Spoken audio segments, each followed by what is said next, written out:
بالنبي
Yeah.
إني جعلتك في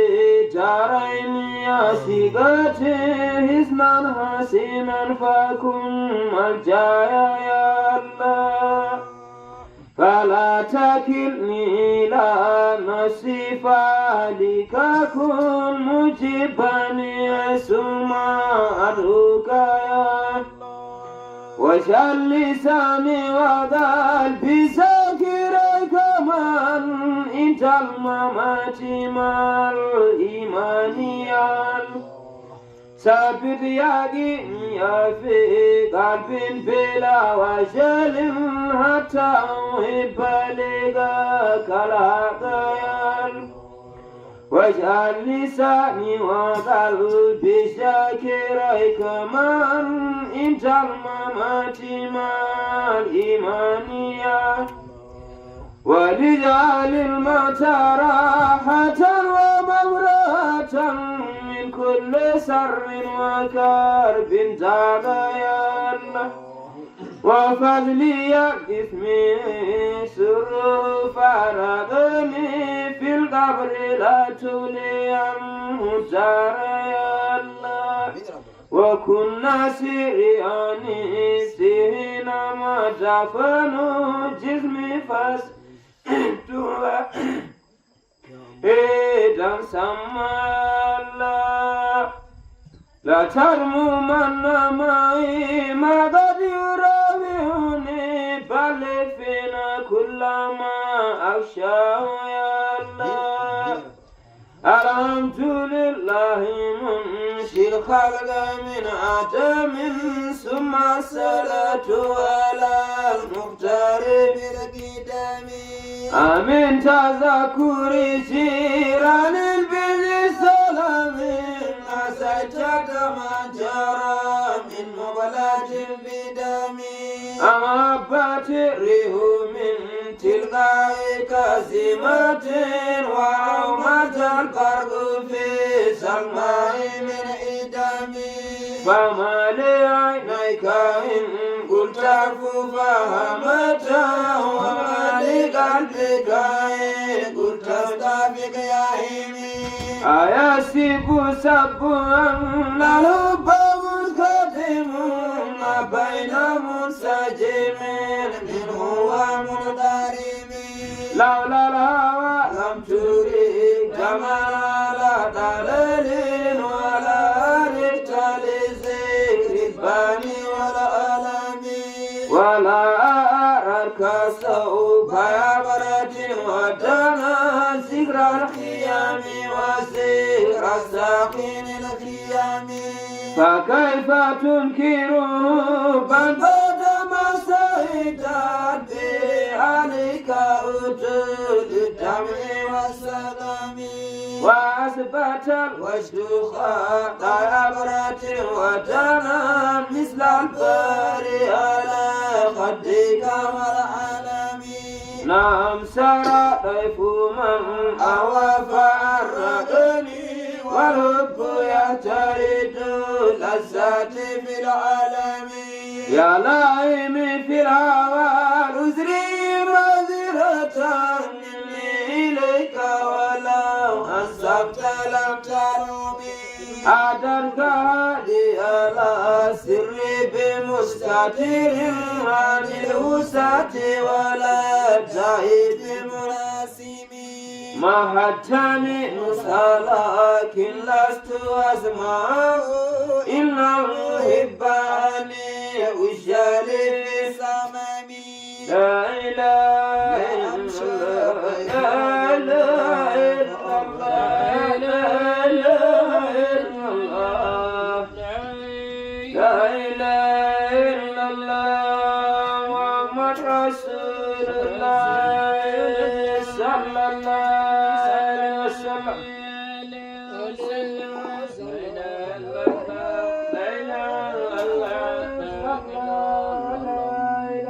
إلا الله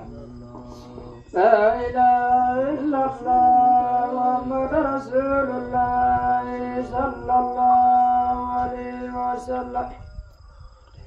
إله إلا الله لا إله إلا الله لا إله الله لا إله إلا الله محمد رسول الله صلى الله عليه وسلم لا إله إلا الله فرج أسان كانوني فرج أبيانوني نفرق اللسادب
واستوى في علمه المنطق والمفهوم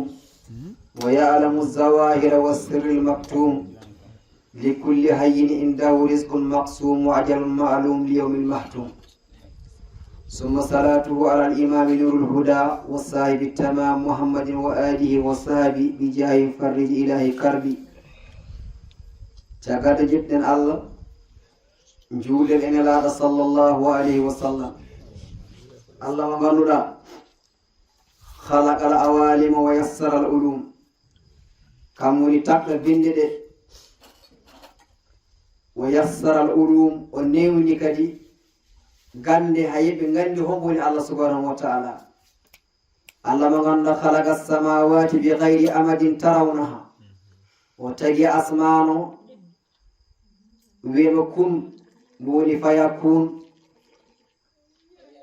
o wi bi gayri amadin ka alda e dosgal ngal ganduɗa walla dosɗe haɗa weɗe ɗo asɗe dosɗe kam teeri asmanu tarawna ha taw koɗon jeg dosɗe oɗon Allah subhanahu wa ta'ala halagal aradina kam tagi lesɗere ɗe o ñimniɗe o wertiɗe kala ɗo tolliɗa sa welama darɗa sekkus ala sindo goɗɗo tatno leydi ndi ene wawi ma wat sekkus darɗa guraɗa ala e subhanahu wa ta'ala mo windi e qur'ana tabaraka allazi biyadihi almulku wa huwa ala kulli shay'in qadir allazi khalaqa almauta walhayata liyabluwakum ayyukum ahsanu amalan wa huwa al-azizul ghafur allazi khalaqa sab'a samawati dibaqan ma tara fi khalqi arrahmani min tafawut allazi on Allah khalaqa takɗa sab'a samawatin asmanuji jeeɗiɗi ay ɗin ɗon asmanuji jeeɗiɗi si taginde ma tara fi khalqi rrahmani min tafawutin a yi'ani a wawa yi'ede ko Allah tagi ko asmanuji ko serti ɗo koko woñi ɗo koko les ɗa koko towi ala Allah subhanahu wa ta'ala ala ɗo ma tara fi khalqi rrahmani min tafawutin joni noon farji il basar hal tara min fuɗo o wima ruttu gite ma ƴeewa beele ma yi asmane mo waɗi ceekol walla beele ma yi mo waɗi ɗo fewani summarji il basara karratayn o wima sika yeddi kadi ruttu dande ma laabi ɗiɗi laabi o wi a yetta hen kadi jahannama lesdine kasale on Allah kam woni gulnowo hawla ha korɗen anno ko gonɗen taw vantiloji ɗe monta eɗen bifo sen naatani kilimaji welata men ayi haɓo e addan men kadi ko wiyete dabbune sen mbaɗani baltuji sen mbaɗani wutteji mawɗi hay goto men wawa joɗade boowo on Allah kam tagata kadi doole waɗa heɗe ndiyam rondo keneeri ɗi gimmo funnage ɗi gimmo hirnage toɓo ha batten nattodir cuuɗi meɗen woto en leppu on Allah subhanahu wa ta'ala ɗum ɗo fof toɓa ha yooɗo ndungu enen fof jalten guete men parno cikken ma taw ɗum ɗo ko cayi wonata jooɗo ha ɓooyo hendu immo funnage ndo soyo ha ɓooyo mbatten hayti cumuji wiye nokku naggam nani somo nokku naggam nani somo wadde on ɗon Allah subhanahu wa ta'ala o wimi tagi neɗɗo min nutfatin amshajin nabtalihi fajalnahu fi qararin makin min tagi neɗɗo e toɓɓere ndiyam o wonano hay ndiga toɓɓere ganduɗa kala mone min ɓornuma sa renaki itta ndiyam wattako kono noon nden noon toɓɓere o teddaniɗo waɗidi nder qararin makin nder ñiɓeɗe keɓediɗe yaltinma haɗa woni neɗɗo celluɗo mustawan basharan mustawiyan o wi halaqan o towi nder teeri wattini wa zaytuni wa ɗuri sinina wa hadha al baladi al amin laqad halaqna al insana fi ahsani taqwim wallahi mi tagi neɗɗo fi ahsani ɓuri yodde taqwimin tagu kono on ɗon bani adama mo ganduɗa Allah tagi ha feewi o wi si renaki si ɗoftaki Allah waɗani ko Allah yamiri summa radadnahu asfala safilin si sagganima tan ma ha rutto ɓurɗo jasɓe o jeeya yimɓe ɓe isi Allah damumen hen ɗum ɗo ko Allah subhanahu wa ta'ala Allah subhanahu wa ta'ala o wi qul in kuntum tuhibbuna Allah fattabi'uni yuhibbukumullah o wi nelaɗo jinɓe ko mbiyanami yimɓeɓe sikon jiɗi yo Allah yimmon jiɗe kam min Muhammadin sallallahu alaihi wasallam nelaɗo sallallahu alaihi wasallam no Cheikh Saad Bou wi innal fuada shuqifa bi hubbi hadi al mustafa salla alayhi man wafa lahu bi kulli ma wa'ada Cheikh Saad Bou joni habo jagde nelaɗo sallallahu alaihi wasallam hoɗo yimrata taɗum o wimi Cheikh Saad Bou innal fuada ɓerdamde shuqifa nde yiɗi ne yiɗnama bi hubbi hadi al mustafa yedde pewɗo cubaɗo salla alayhi man wafa yo joole Muhammad on mo ganduɗa man wafa lahu bi kulli ma wa'ad o timminayi nelaɗo kala ko fodanno ɗum kam subhanahu wa ta'ala Cheikh Saad Bou wi bittu mi waali wa ayni lam tanam gitam ɗe puccitaji saga heɗɗano e waɗɗum min hubbi ahmadi sallam saabu yedde Muhammad sallallahu alaihi wasallam jettaɗo townoteɗo o wi noon ya habba zazaka sagam min hubbi sayyidi salam taare oɗo ñabbu eko woni ñabbo yedde Muhammad sallallahu alaihi wasallam nde wonɗo mawɓe men yimɓe kamɓe fof nde Allah subhanahu wa ta'ala wiɗo kam e malaikaji mum inna allaha wa malaikatahu yusalluna ala nabiyyi o ewni men Allah e malaikaji mum Allah en wawde min tan kono o wi min e malaikajam yusalluna heɓe joola ala nabi e nelaɗo sallallahu alaihi wasallam Allah noon ina joola wona salligi wona tamoye wona jagude koppi Allah yurmete o wi min Allah subhanahu wa ta'ala min yurmama Muhammadin sallallahu alaihi wasallam min e malaikajam o wi no wadde ya ayyuhalladhina amanu e himon on gonɗi ɓama sallu alayhi juure nela wat ɗum woni fardo dow meɗen yen juurat Muhammad sallallahu alaihi wasallam o wi kala mo ganduɗa daɗiɗo aɗon he dañe ko sogli ko dañ ɓurɗo waw jaade nelaɗo sallallahu alaihi wasallam nen ɓe suka mbaɗanno guinaɓe Cheikh Saad Bou wi huwa allazi uɗiya ma yasha on nelaɗo ka woni mo ganduɗa tottama kala ko sohli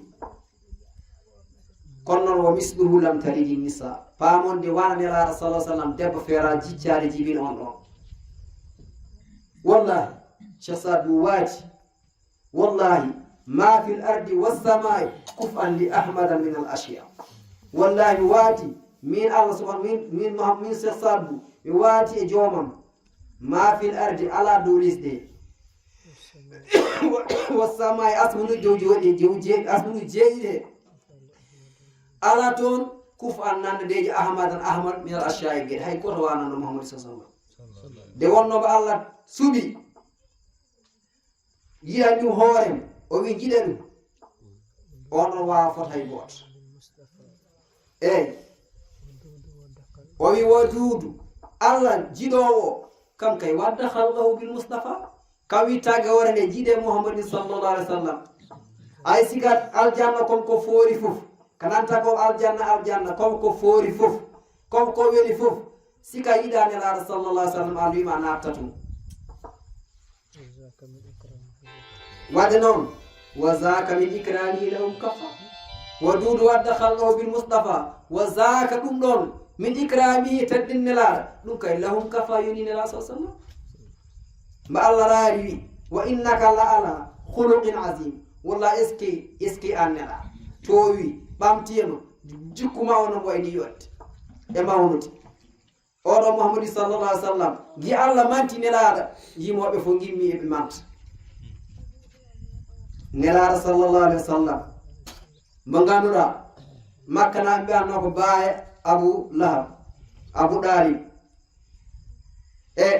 ko lebbi seeɗa o dañi nder nene mum babu yalti aduna o daña hoɗi aduna nene mum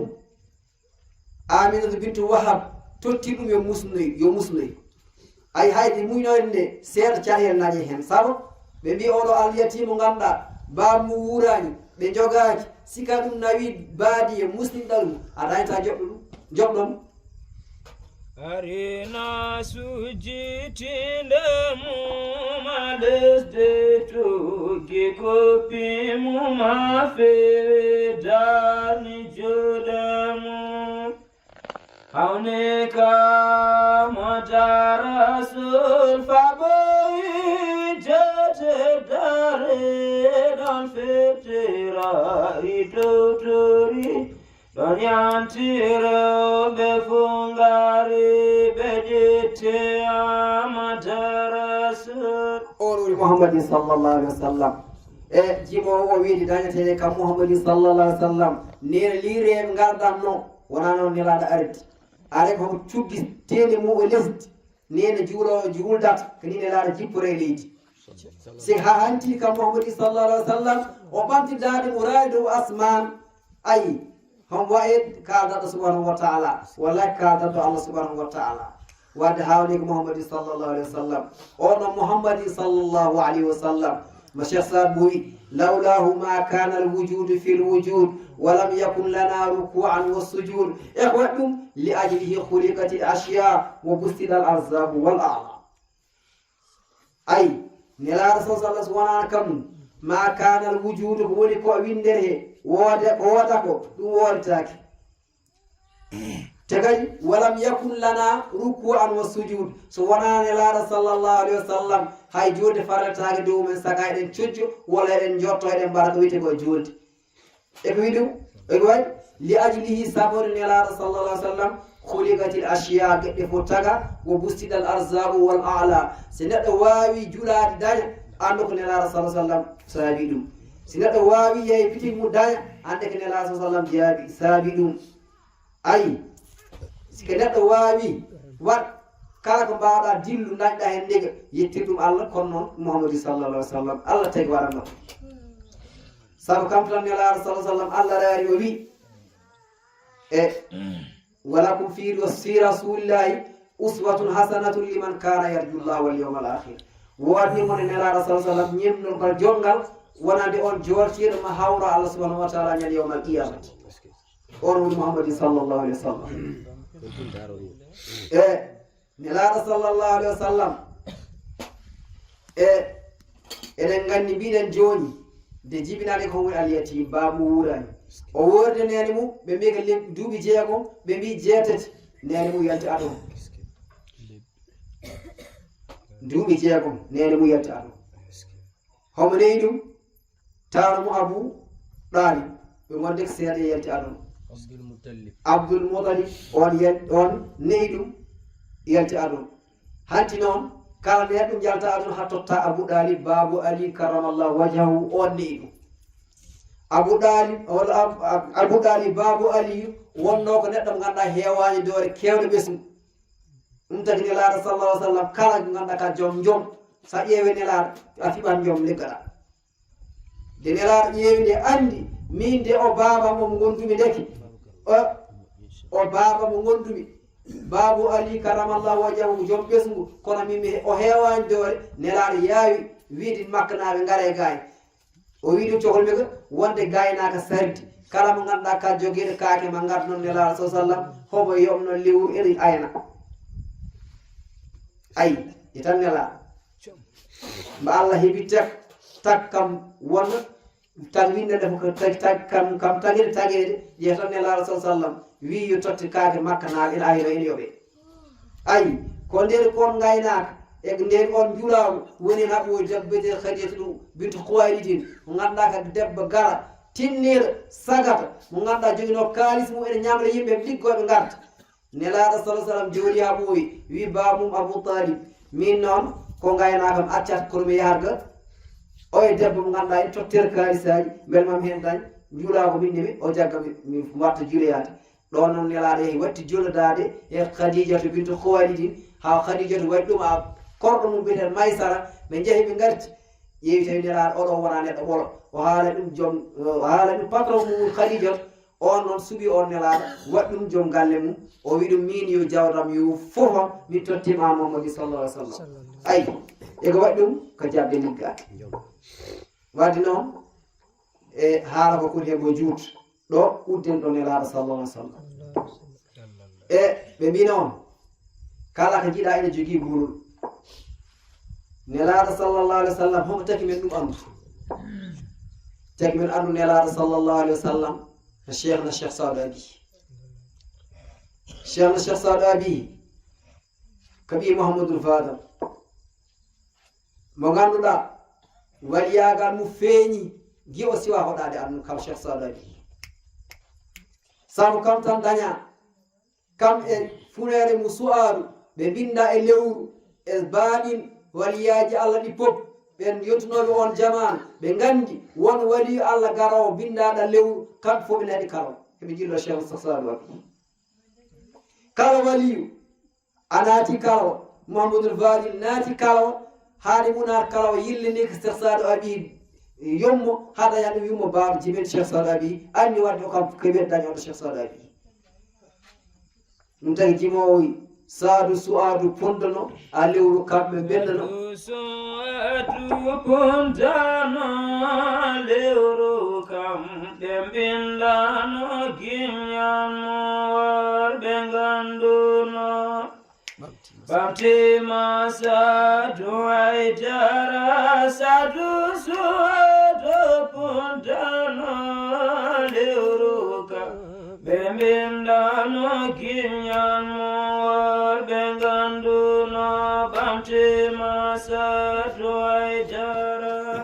wadde cheikh abdourahmane eɗen gandi saadu e su'adu kamɓe pondono no kaaliɗen ni joni waliyaji naati kalawa cheikh mouhamadoul fadil naati kalawa kamum jaggi kosgal mumen gotal haqqi pour o wasa lelade wasa jooɗo no feewi to saka en ɗano en toro yo allah okku ɓeɗo funeɓe yo allah okku jeeɗaɗoɓe o wiyani allah okku mouhamadoul fadal yo allah okkuɓe jeeɗaɗoɓe waliyaji allah goo fof yo allah hokkam ɗum kono noon allah wiɗi mi rokkima cheikh mouhamadoul fadal mi rokkima cheikh sadou abi mi rokkima su'adu Allah waɗi Allah hokki ɗum ɓe ngari on noon woni baabum Cheikh Sadou Abi. Cheikh Sadou Abi no woni ceerno homo ceerno meɗen Cheikh Ahmadou Ndiaye acci fof mum acci yomma acci baaba acci sehilaɓe acci jawdi acci fof ko yelli Allah subhanahu wa taala Allah waɗi ɗum gorko biyete Cheikh Sadou Abi. Cheikh Mouhamadou Ndiaye o tarbiyema ha o accita o meeɗa warko metti ceerno ma de wonɗo en andi o gorko mo Allah waddi ɗum siga jaɓi o deeƴi ma Allah okku gorko o woni Cheikh Sadou Abi. kono en jonnata ka haala he de yahinde noon ha o innum accitoye andi noon o Cheikh Amadou Ndiaye o martaba mo jogi wona ceerno wala yahata eko martaba woni ko foti ko wona ɗum tan ka tanum rasulullahi sallallahu alaihi wasallam te Cheikh Amadou Ndiaye ko ɓaleji kurum o wona arabi o wona sérif wadde Cheikh Sadou Abi watndika waɗi ɗum nena mangoje manga e manga watta si gere fal ittaɗa mbattaɗa waddi ƴiƴam mum e ƴiƴam Cheikh Amadou Ndiaye ɓe jellodiri Cheikh Amadou Ndiaye wutti sérif watti jibi sérifaɓe Cheikh Sadou Abi ɗum ɗo wadde sen dañi on ceerno en jettat Allah no feewi e si ɗum yawti e eɗen juuro Abdourahmane Ka woni ngaji gorko tedduɗo kaara sira eɗen gandi ɓe mbiyata alchahiyu qaribun min allahi qaribun min aljannati baidun min annar on woni sahi o wi goɗɗo markisaɗo malaɗo jimmi jaafa ɗon malaɗo ka ɓadeɗo Allah ɓadi aljanna ɓadi yimɓe moƴƴuɓe ko goɗɗo no jeeyi ngol e eɗen gandi Abdourahmane Ka ngaji gorko mo ganduɗa o rewi Allah waɗi jumaji waɗi jamaji jangani waɗi dole Qur'ana heɗe janga on ɗon gorko ko ñaganteɗa aduna fof saabu kala ɗa deeni en jella ma jomum mu yaha ɗo wadde yo Allah jumnu balɗe yo Allah hokkum cellal e joom suudu mu one ko tenniɗo saabu ɓe kala jiiɗa gorko daariɗo andude debbo ne ɗum heedi keeci wadde yo Allah jumnu balɗe maɓɓe kamɓe fof e ɓe dillen ndelaten ɗo ndeɗo ziyare keɓɗen waɗ ñaganade nayeje maɓɓe yo Allah hokku en du'a o yettiyade kala ma e jolla Allah kala ha tengte on ɗon nayeje eɗen gandi ene jeeya e sadaqatul jariya woni neɗɗo si maayi isa mata ibnu adam in qada amaluhu illa bi salasi neɗɗo siko maayi tan gueɗe fof mbiti taj ndikaɓe jogi hente si wona guettete en jeeya guettete noon sadaqatul jariya woppude sarta mo ganduɗa hen ma tawoya gabri ma tawa yerti aduna ene jeeya hen jogade ɓiɗɗo mo ganduɗa inama do'ono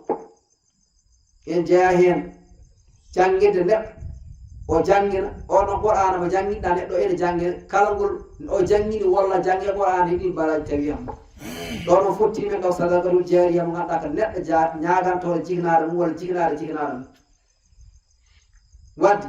waajo wiyetaka neɗɗo sika maayi payane defteɗe ñaɓɓeɗe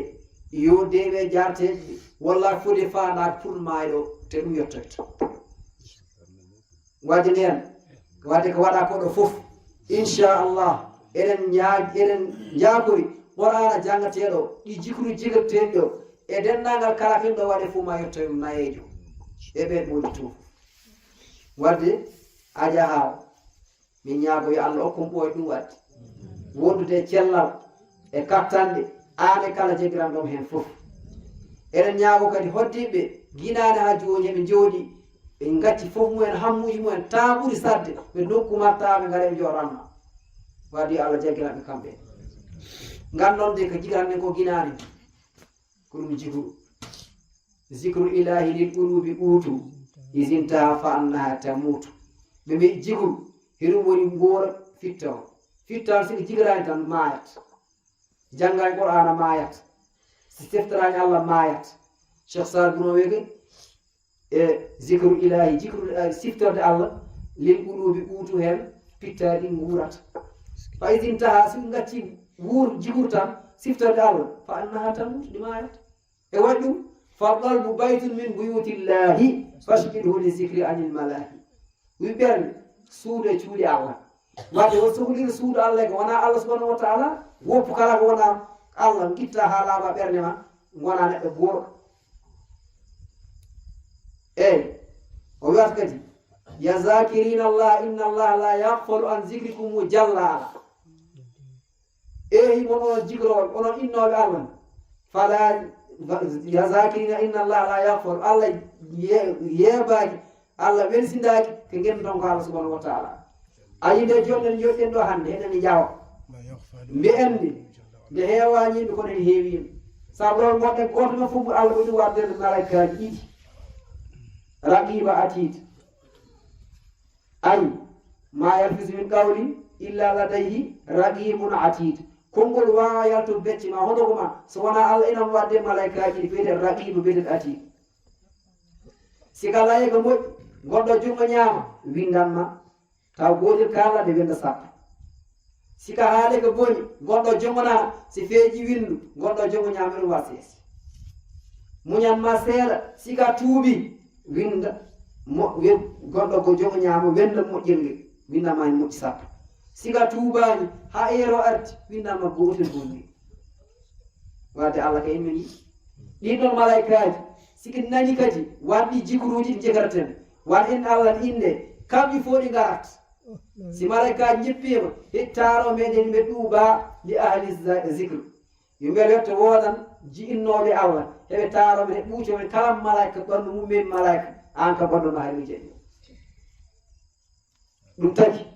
nelaɗo sallllahu alih wa sallam o wi jonde wotere joɗɗa ɗo Allah siftorte nelaɗo Allah siftorte nden ɗon jonde sikare jooɗima Allah wastinimo jolle ujuneren jooɗiɗa taw koɗe bonɗe ma taw enen noon neɗɗo saggirtaka ha jooɗo jolle ujunere bonɗe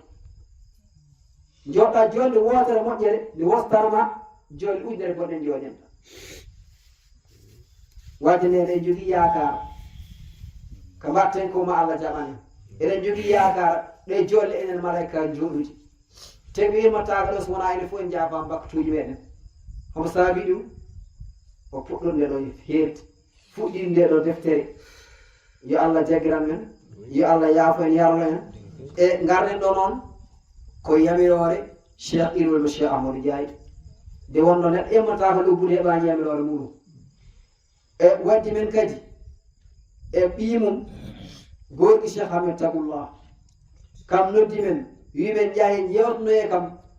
e oɗo sohnajo woni Adja Hawa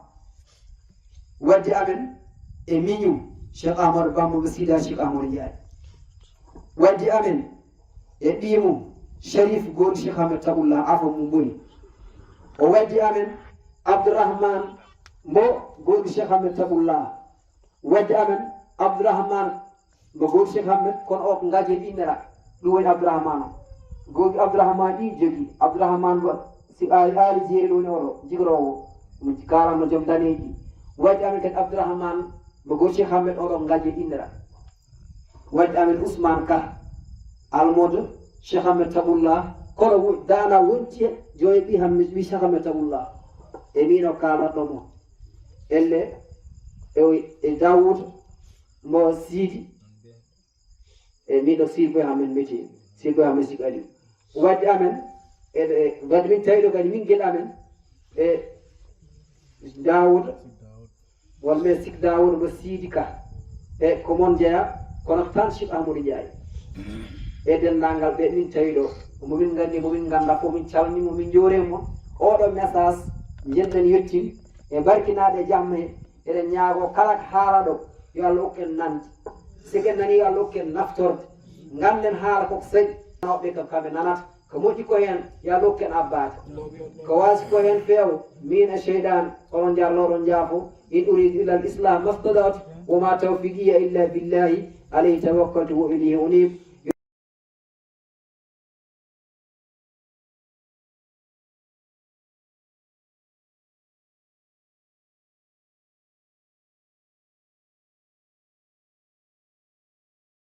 في واللام الله وهي السلام عليكم ورحمة الله وبركاته مكي جوليري نيغي لين نيو دي لين زيارة di leen balu àq te di leen bal àq di leen ñaanal tey sàkku ci yéen ñaan waaye ñuy ñaan itam suñu yaay ji nga xam ne moo fi bàyyeekoo ma tax tey ñu toogaat di ko fàttaliku ak di ko ñaanal yal na yàlla nangu ñaani yal na yàlla sëmbërtal ko ci kawam ak mboolem julit yépp yal na yàlla yërëm ko yal na yàlla dugal ko aljana yal na yàlla jéggal ko ibadallah ki ñuy ñaanal tey li koy jariñ mooy ñaan xam nga ñun léeg-léeg dañuy dem ci jotaay mel ne dañoo fàtte ka ñuy ñaanal mel ne dañoo fàtte ka ñuy ñaanal te fekk moom loolu rekk la am ci jotaay waaye buñ ko ñaanalee ba pare ñu mel ne dañoo fàtte suñu bopp ñu nit ndax léeg-léeg nga dajee ci guddi yoo xam ne pour yow nga liggéey ci sax du yomb pour yow nga liggéey ci lu la jariñ du yomb ndax ñun borom bi subhaanahu wa taala daa doon koo xam ne moom rekk moo yeyoo nguur ba tax ñu ne jaddu rabbina ma ataxasa saahibatan wala walada yàlla mooy ki yeyoo nguur amul jabar amul doom te gis nga nguuru yàlla gi ku ci jéem pexe pour nguuru comme moom dangay mujj rus dangay mujj am gàcce ndax li koy waral mooy dangay dem ba yàgg nga xam ne du yow même boo ci jàppee doomu aadama comme yow yëkkati ko ba mu kawee ba teg ko palaasu yàlla dangay mujj xam ne du moom ndax dangay am loo bëgg te doo ko am danga am loo xam ne dal na la te mënoo koo faj danga am loo nga xamante ne yaa ngi koy yuut te jutoo ko bu doon yàlla moom da koy daal di jot su doon yàlla li mu bëgg da koy daal di am su doon yàlla li mu soxla da ciy daal di jot kon loolu boo ci yëggul du yow de moo tax waykat ba mu ne ñu fala tarkan ila dunya fala tarkan ila dunya soo ne wala tarkan ila dunya wala tarkanu ila dunya yépp a baax ne bu leen jëng ànd ak àddina bu leen jëng ànd ak àddina waaw ñu ne lu tax mu ne la sakka anna al mawta yufniina wa yufniha mu ne ndax amul benn werant amul lu ñu sikk sàkk kene dee mii nga xam ne moo ne ci àddina di wëndeel danañu jeexal ñun ñépp te dafay jeexal àddina kon ku ànd ak àddina danga daanu moo tax yàlla ne ñu woon moytu leen àddina nax leen moytu leen àddina nax leen bu leen àddina naxee ay dal leen de ndax inna waadallaahi haqqun yàlla li mu dige dëgg la te da koy def kon fala taxurunakum al ayaata dunya wala yaxurunakum billahi al xaruur ma ngo ne bu leen àddina nax waaye am na naxaatekat bu nekk ci àddina muy seytaane wala ñi ko wax iblis mu ne moytu leen mu nax leen ndax moom àddina mii soo ko xamul ñu wax la kan mooy àddina cay gii kër mooy kër goo xam ne allah innama daaru dunya daarun in adhakta yawman abkat xaddam àddina mooy kër goo xam ne su la reeloo tey ba nga kontaan bu subaa rekk mu jooy loola in abkat xaddam in adhakta yawman abkat xaddam soo ree tey rek bu subaa nga jooy waaw kon gii kër mooy gan kon gii kër sori leen ko gii kër kon du dara kon doomu aadama bi ko yàlla binde ak fi yàlla jaar ak moom bu fi fàttee yàlla xaat ba teg yàlla fële juumul daa dof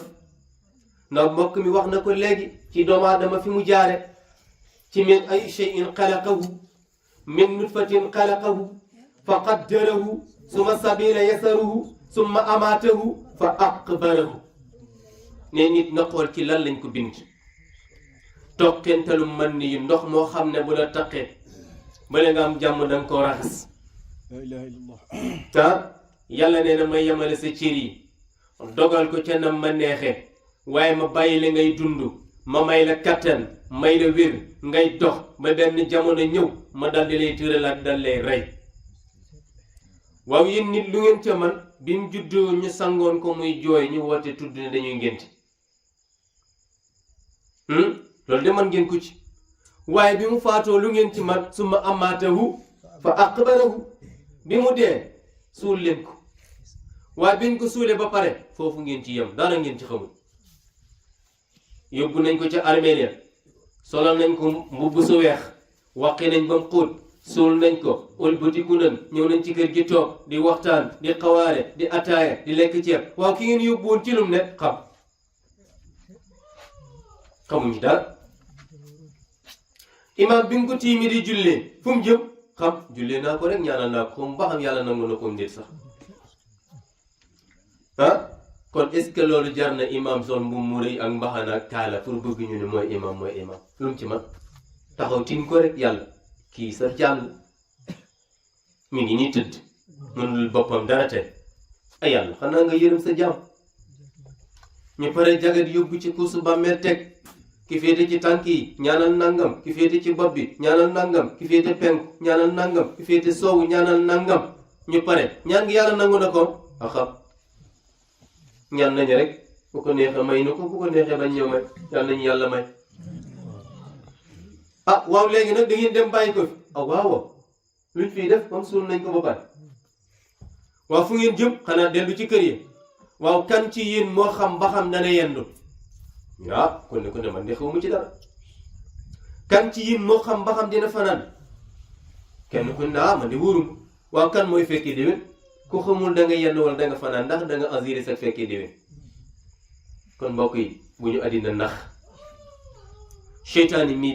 bum ñu nax ndax yàlla nee nañu woon la tattabi'u xutuwaati seytaan wa man yattabi' xutuwaati seytaan fa innahu ya'muru bil fahsaa'i wa yanha ya'muru bil fahsaa'i ma ngoog seytaane bu ngeen ko toppee lu bon rek la leen di xiirtal waaye su ngeen ko toppee ñaawteef rek la leen di wommat jëme kon bu leen ko topp sànni leen ko ci àll ba bu leen ko topp sànni leen ko ci àll ba waaw yow nit kon lan moo la nax bi nga nee ci àddina ya ayyuhal insaan maa xarraka bi rabbika alkarim alladi xalaqaka fa sawaaka fa addalaka fi ay suratin ma shaa rakabaka kalla bal tuksibuuna bi diin wa inna alaykum la aafishin kiraman katibin ya'lamuna ma taf'aluun yow doomu aadama lu la nax ci àddina ba tax nga sàggane sa borom bi nga xam ne moo la bind borom bi nga xam ne moo la yemale ci melokaan nga ko gën a neex la la binde pourtant ñun léeg-léeg nga gis ku xeeb na ko yàlla binde ne dama koy changé léeg-léeg nga gis ku xeeb na ko yàlla binde ne yàlla mënoo man damay soppeeku léeg-léeg yàlla man loo nga bëgg ko romb ne yàlla damay soo ko defee nag musiba dal la wala nga bañ a xaar fal gu la yàlla fal xanaa nga yuutu fal gu la doomu aadama yi fal xam nga nit ñi lan lañ man di la tàccu di la jeey yow nga naan mën a di jeey yàlla ne xaar ma rek moo tax yonent bi ne woon yàlla ñii looy xaar ci ñoom yàlla ne ko déet fala tastaajil alayhim bul yàkkamti innama na'uddu lahum adda daam dig bu ma leen appar rek di leen xaar bu yegsee rek ma faat leen moo tax benn kilifa day wax ne bu fekkente ne yàlla bu fekkee yàlla moo la yen dana metti danga diis waaye du ñaaw ndax mujjaay tax yàlla ciy jàppal boppam waaye bu fekkee doomu aadama yi ñoo la yen ne ba la say tànk jaxasoo ba ngay daanu yow mi yen ñii seetaan ñooy njëkkataay yi ndax saw doxin du rafet moo tax dëgg-dëgg doomu aadama lim man ci moroomam bariwul ñu ne kon waaw ñett ñii bu ñu àndee ba yàgg ñu war a tàqalikoo di waxtaan joxe rendez-vous ku ne fan lañ ko war a fekk muy xam-xam alal ak li nga xam ne mooy kóolute ñu koy wax confiance ànd dox ba ci sele bu yoon ñu taxaw ñu ne nañ leen waxtaan nag bala ñoo tàggoo buñ fi jógee fan ku ñu soxlawaat foo ñuy fekk ñu ne xam-xam yow buñ lay wër fan lañ la war a fekk mu ne man xam-xam ñu ne waaw mu ne ci téere yi man kay ku may wër ci téere yi moo tax boo demee ci jotaay am ko ne coppen micro ne jànguma waaye faye boo nit ñi sol seeni dal bu waxee rek waxay jànguma waaye lu mu nar a wax daa nar a fen yàlla nee na ñu ne tekk waxoole yàlla wax du alquran du hadiisul qudsi da ngaa fen ah waaw moo tax xam-xam ne ku may wër demal ci tiire ya ñu ne waaw yow alal moom kon buñ tàggoo fii ku lay wër mu ne man ñu ne waaw mu ne ci liggéey man kay ku ma woo bu ma la wuyoo rek ci gannaaw coono lay doon da ngay liggéey de ah foofu ñu ne dañ koy lijjanti ne des ko liggéey kon jum na kon jum na ñu ne waaw léegi yow kóolute nag yow confiance yow foo jógee ku lay wër mu ne man ku ma jóge ci yow pare naa ci yow ah waaw moom kóolute gis nga nit boo ko wóoloo ba mu war la ba pare kum jëf la tël ci nga ne ko moytu ko war xel duutoo ko wóolu mukk parce que confiance benn yoon la ko nit di jàpp ci nit soo la ko xañee jeex na ñu ne waaw kon jox ñu firnde pour ñu xam noo mel mu ne man may rongoñ bu jóge ci bët parce que rongoñ bu jóge ci bët borom mën na ko caa delloo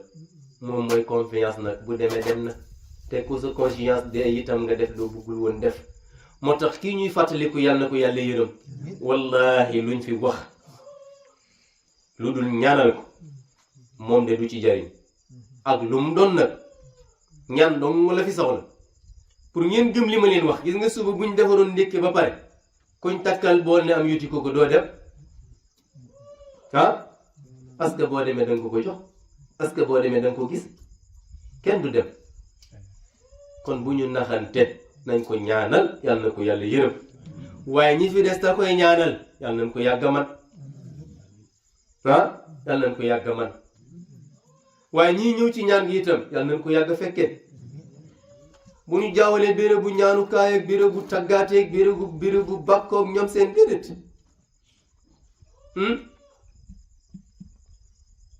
yàlla yonent bi nee na la taskuru halkaakum illaa bi xayrin seen way dawlu yi ne bu leen leen fàttalikoo lu dul ay yiw ah lu dul ay yiw sarxeel leen baax na ñaanal leen baax na surtout guddig ajjuma guddig alxames surtout tey bésu ajjuma nga xam ne mooy sayyidul ayaam kon yàlla na yàlla nangu ñaan yi waaye buñ ci boole leneen di tagg ñuy dund ñu xoggali ko buñ fi jógee jeex na loolu dong moom lañ fiy jëlee du ñu am dara ndax yàlla nee nañ tilka ummatun xat xalat laha ma kasabat wa lakum ma kasabtum wala tusaluuna ma nga ne ñi fi ñëwoon seen maam yi seen baay yi nga xam ne dem nañ maamaat yi seen xarit yi seen mbokk yi dem nañ ñu ne waaw mu ne ñooñu lañ liggéeyoon yóbbu nañ ko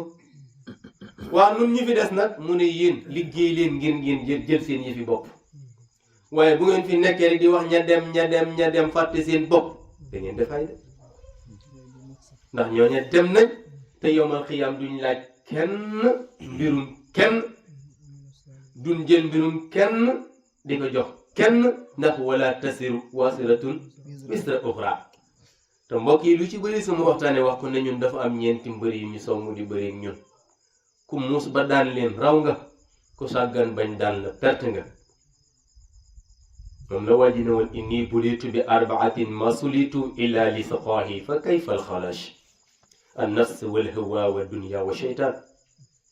ne sama bakkan mi ngi bëreeg man pour daan ma saytaane mi ngi bëreeg man pour daan ma addinaa ngi bëreeg man pour daan ma bànneex a ngi bëreeg man pour daan ma waaw man nan lay def ba mucc xoolal Abubakar Sadiq ni mu toll ci diine nga xam ne bi yonent bi demee ñëpp tiit moo ñëw defal leen man kaana yaabudullah fa inna allaha hayyun la yamut wa man kaana yaabudu muhammad fa inna muhammad xad maata aw ndegam yonent bee dee kon ñun nuñu war a def law kaanat dunya taduumu li waahidin la kaana muhammadan muqallada su doon daan ko fi war a des yonent bi lay doon comme dem na te yàlla teeloon na ko wax nag innaka mayitun wa innahum mayitun summa innakum yawma alqiyamati inda rabbihim taxtasimun waaw kon ku fi des kenn fi dul des nag kon lan moo ñu war xanaa waajal ko wallaay ma nga xam nga li ma la waxoon ne la ñi dem yóbbu nañ lan yoroon ñun ñi fi des ñoo dese wa ma tuxaddimu li anfusikum min xayrin tajiduhu inda allah wallaay mu nga kaw góor waaye nag ñu xam ne man amila saalihan fa li nafsihi wa man asha fa alayha wa ma rabbuka bi salaamin lil abid te ñu bàyyi xel ne àjjana yàlla mayu ko daf koy jaay yow mi bëgg a dugg nooy def jënd ko noo koy jënde wal xuldu fi dunya wa laysa bi hayyini aliyal maratiba lam tutaali jabani kan la ñuy fàttaliku ku dee farfa li nafsika baada mawtika dikruha fa inna dikrul insani umrun zani waaw loolu lu ñu koy wax ne ñun duñ fi yàgg mu ne jëlal sa loxo nga teg ci sa dënn sa xol bi ne la yow doomu aadama doo fi yàgg de daqaatu xalbil mar qailatun lahu inna al ayaata daqaiqun wa sawaani waaw nee na dund gi ngay dund bari wut de ay minutes dong la ak ay secondes gisoo football lu mu neex 90 minutes mu jeex traditionnel moo cay def mu nga waaw léegi ku am ñeent fukki at moom bu fekkee nar nga fee yàgg xaaj na suuf yi nar ta yàgg jeex na pourtant da ngay gis mag mu bejjaaw naan ñun gone yi wala nga gis mag mu bejjaaw def mbir mu rëy néewuñu ko lii mag du ko def xanaa naan affaire sukkaabe tan xaw ma mbirum goneel du mën a ay dara fekk mag mi lim def ak rëy kon gis nga nit na jaamu yàlla te bañ a jaamu nit comme moom nit na gëm yàlla na topp yonent bi sallallahu alayhi wa sallam waaye mag ñi fi jaaroon nañ leen ñaanal waaw liggéey bu rëy lañ fi liggéey xam nga am na nooy waxee ñu yóbbu la ca ibaadu ga fekk ñun ñëpp ay ibaadu leen waaye ñu bàyyi xel suñu bopp billahi ku ci jaamul yàlla da nga perte ndax benn bindikat nee na lawla sukun al alamina li xayrihi la raawhu iyaanan wal illahu gharib nee na bul woon nit ñi ñàkk fayda gun ñàkk fayda ak doyadi guñ doyadi ba dem wiiru ci leneen lu dul yàlla naan koy yawa mu naan mën a ne bul woon lool kon daañ gis yàlla jëhëran ndax yàlla sooy wut de wa ida saalaka ibadi fa inni xaribun ujibu daawata daahi ida daani kon boo ñaanul yàlla faalewu la nee na su la gaa yi dee laaj may kat nee leen jege naa leen di wuyu nag ñi nga xam ne dañ may ñaan ma leen di may pourtant wax na ko feneen di adduuni astajib lakum ñaan leen ma may leen waaw bu ma leen mayee ba pare nag mu ne la in shakartum la azidannakum su ngeen sante ma dolli leen wax yàlla baax ñu ne waaw ñaan nañ nga may ñu sant nañ nga dolli ñu nan la ñu war a defaat mu ne askuruni askurukum waskuru lii wala takfuruni ne tudd leen ma defar seen affaire su ngeen ma ci génne ma génn ci su ma ci génne ngeen torox xam nga benn waaye dañ ko dafa faatu ñu wax ko kam ne woon yow mu ñëw fekk ñu suul ko ba toog war a ñaan mu yegg si toog ñu ne waaw may leen ko mu ne waaw ana taaw bi mu ne maa ngi nii mu ne jan àjjana ngeen bëgg ma yóbbu fa seen baay comme moom dee suul nañ ñëw na fekk ci suul ba pare mu ne moom léegi li mu man mooy nañ ko wax jan àjjana lañ bëgg mu yóbbu leen fa seen baay caat ma ne ko góor gi mu ne mu ne ko noonu kay liñ gën a bëgg mooy nga yëkkati ko mu jóg ànd ak noonu dem ci kër gi bu dee da ngaa man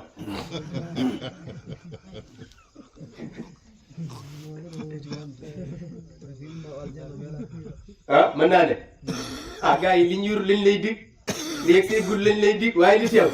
mënuñ ci dara lañ ci mënul oto liñ daan mbaam àll gàngoog ku matt moo tey ku mu bëgg a matt wallaay kuñ nax yaa ko tey gis nga nawet bii nii ñi bayoon rek kay dem tool di indi ñii ngeen di xaal ñii di indi ñebbe ñii di indi gerte ñii indi ngooñu ñebbe ñii indi ngooñu gerte waaye sama char yi bay ruul man de déw ma sax bay indi ak ku mel ne man ci taatu garab yi ngay toog li nga yor bu dee ñaara may ma ci gis nga may ma ci yooyu nag fii la yem waaye bu dee yomal xiyam booy ñaan kenn du la may soo lebe kenn du la lebal booy jënd kenn du la jaay du samay wax de yàllaa ko wax de yow mun laa bay'an fii wala xulla waaw kon noonu lañ war a def ñu ne ñu gaawantu nag waaw kon ñii deelu leen rek ah gis nga ñun ñu ngi nii fas yéene tëdd ci néeg di nelaw bu fajaree am na ñooñ danañ yeew waaye ci addina bi am na ñooñ duñ yeew parce que am na ñooñ buñ tëddee lu tuuti la ñuy rocci ci ñoom ñu nelaw buñ ne asalaatu xayru min an-nawmi ñu delloo war la ko nga ne foo jët jóg gis nga kooku bu amee jom na gaaw fukki sa dalam jàpp lal si jaadaam julli te sant yàlla gannaaw yeewu na ci jàmm waaye am na ko lu mag lañ rocci ci moom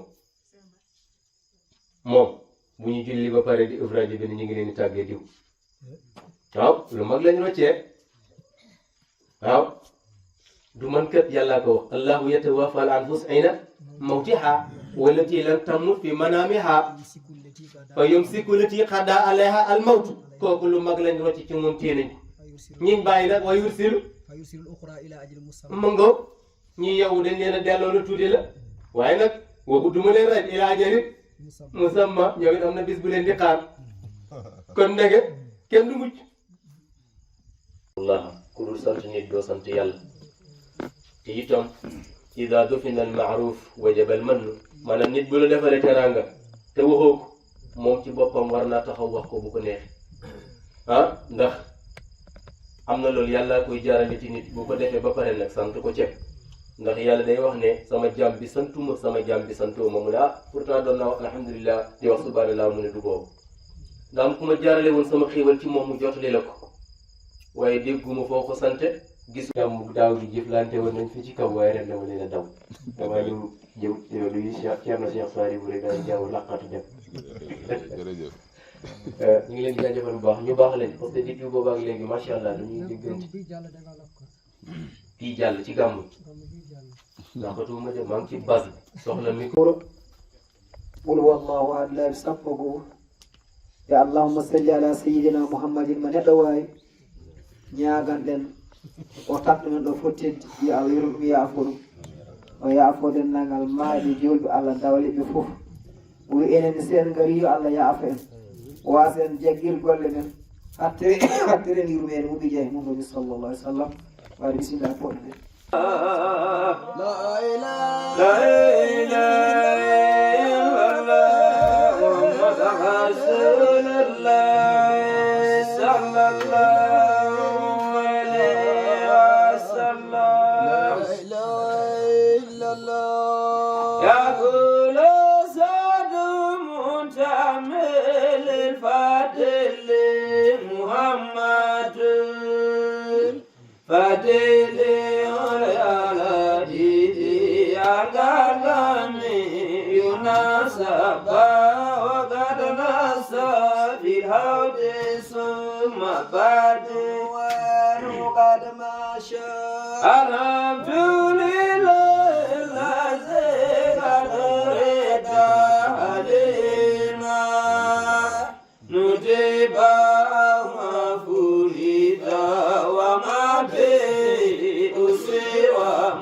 Ceerno Demba en ngari ɗo hannde duwaw tano eyi hol baɗanteɗo hol kañum ko ganduɗa e mum eyyi assalamu aleykum wa rahmatullah miɗon salmina miɗon juuro miɗon ñagano juurde balɗe e miɗo welti kadi e garal he par ce que ɗum ɗo miɗo yakori ko majjum woni ko 2021 wonno mbiya 2022 2023 2024 2025 ɗum woni 4e édition 4e édition o ko ɗum du'aw ñagante ko ɗum Aissata Bamol woni saabu aset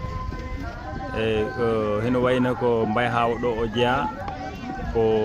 mawɗo moƴƴo wonno ko juulɗo wonno homo ñagane maɓe juuɗe fof heɓe ñagane hino wayno hitande fof so ari tan yimɓe ciftoro ɗum kam e dendagal julɓe dawliɓe fof ɓe mbaɗa du'aw ɓe ñagarano dendagal julɓe eyyi ko waɗa ko ɗo ko sadak ko waɗa ko ɗo ko ɗum saabi Allah ɗum wara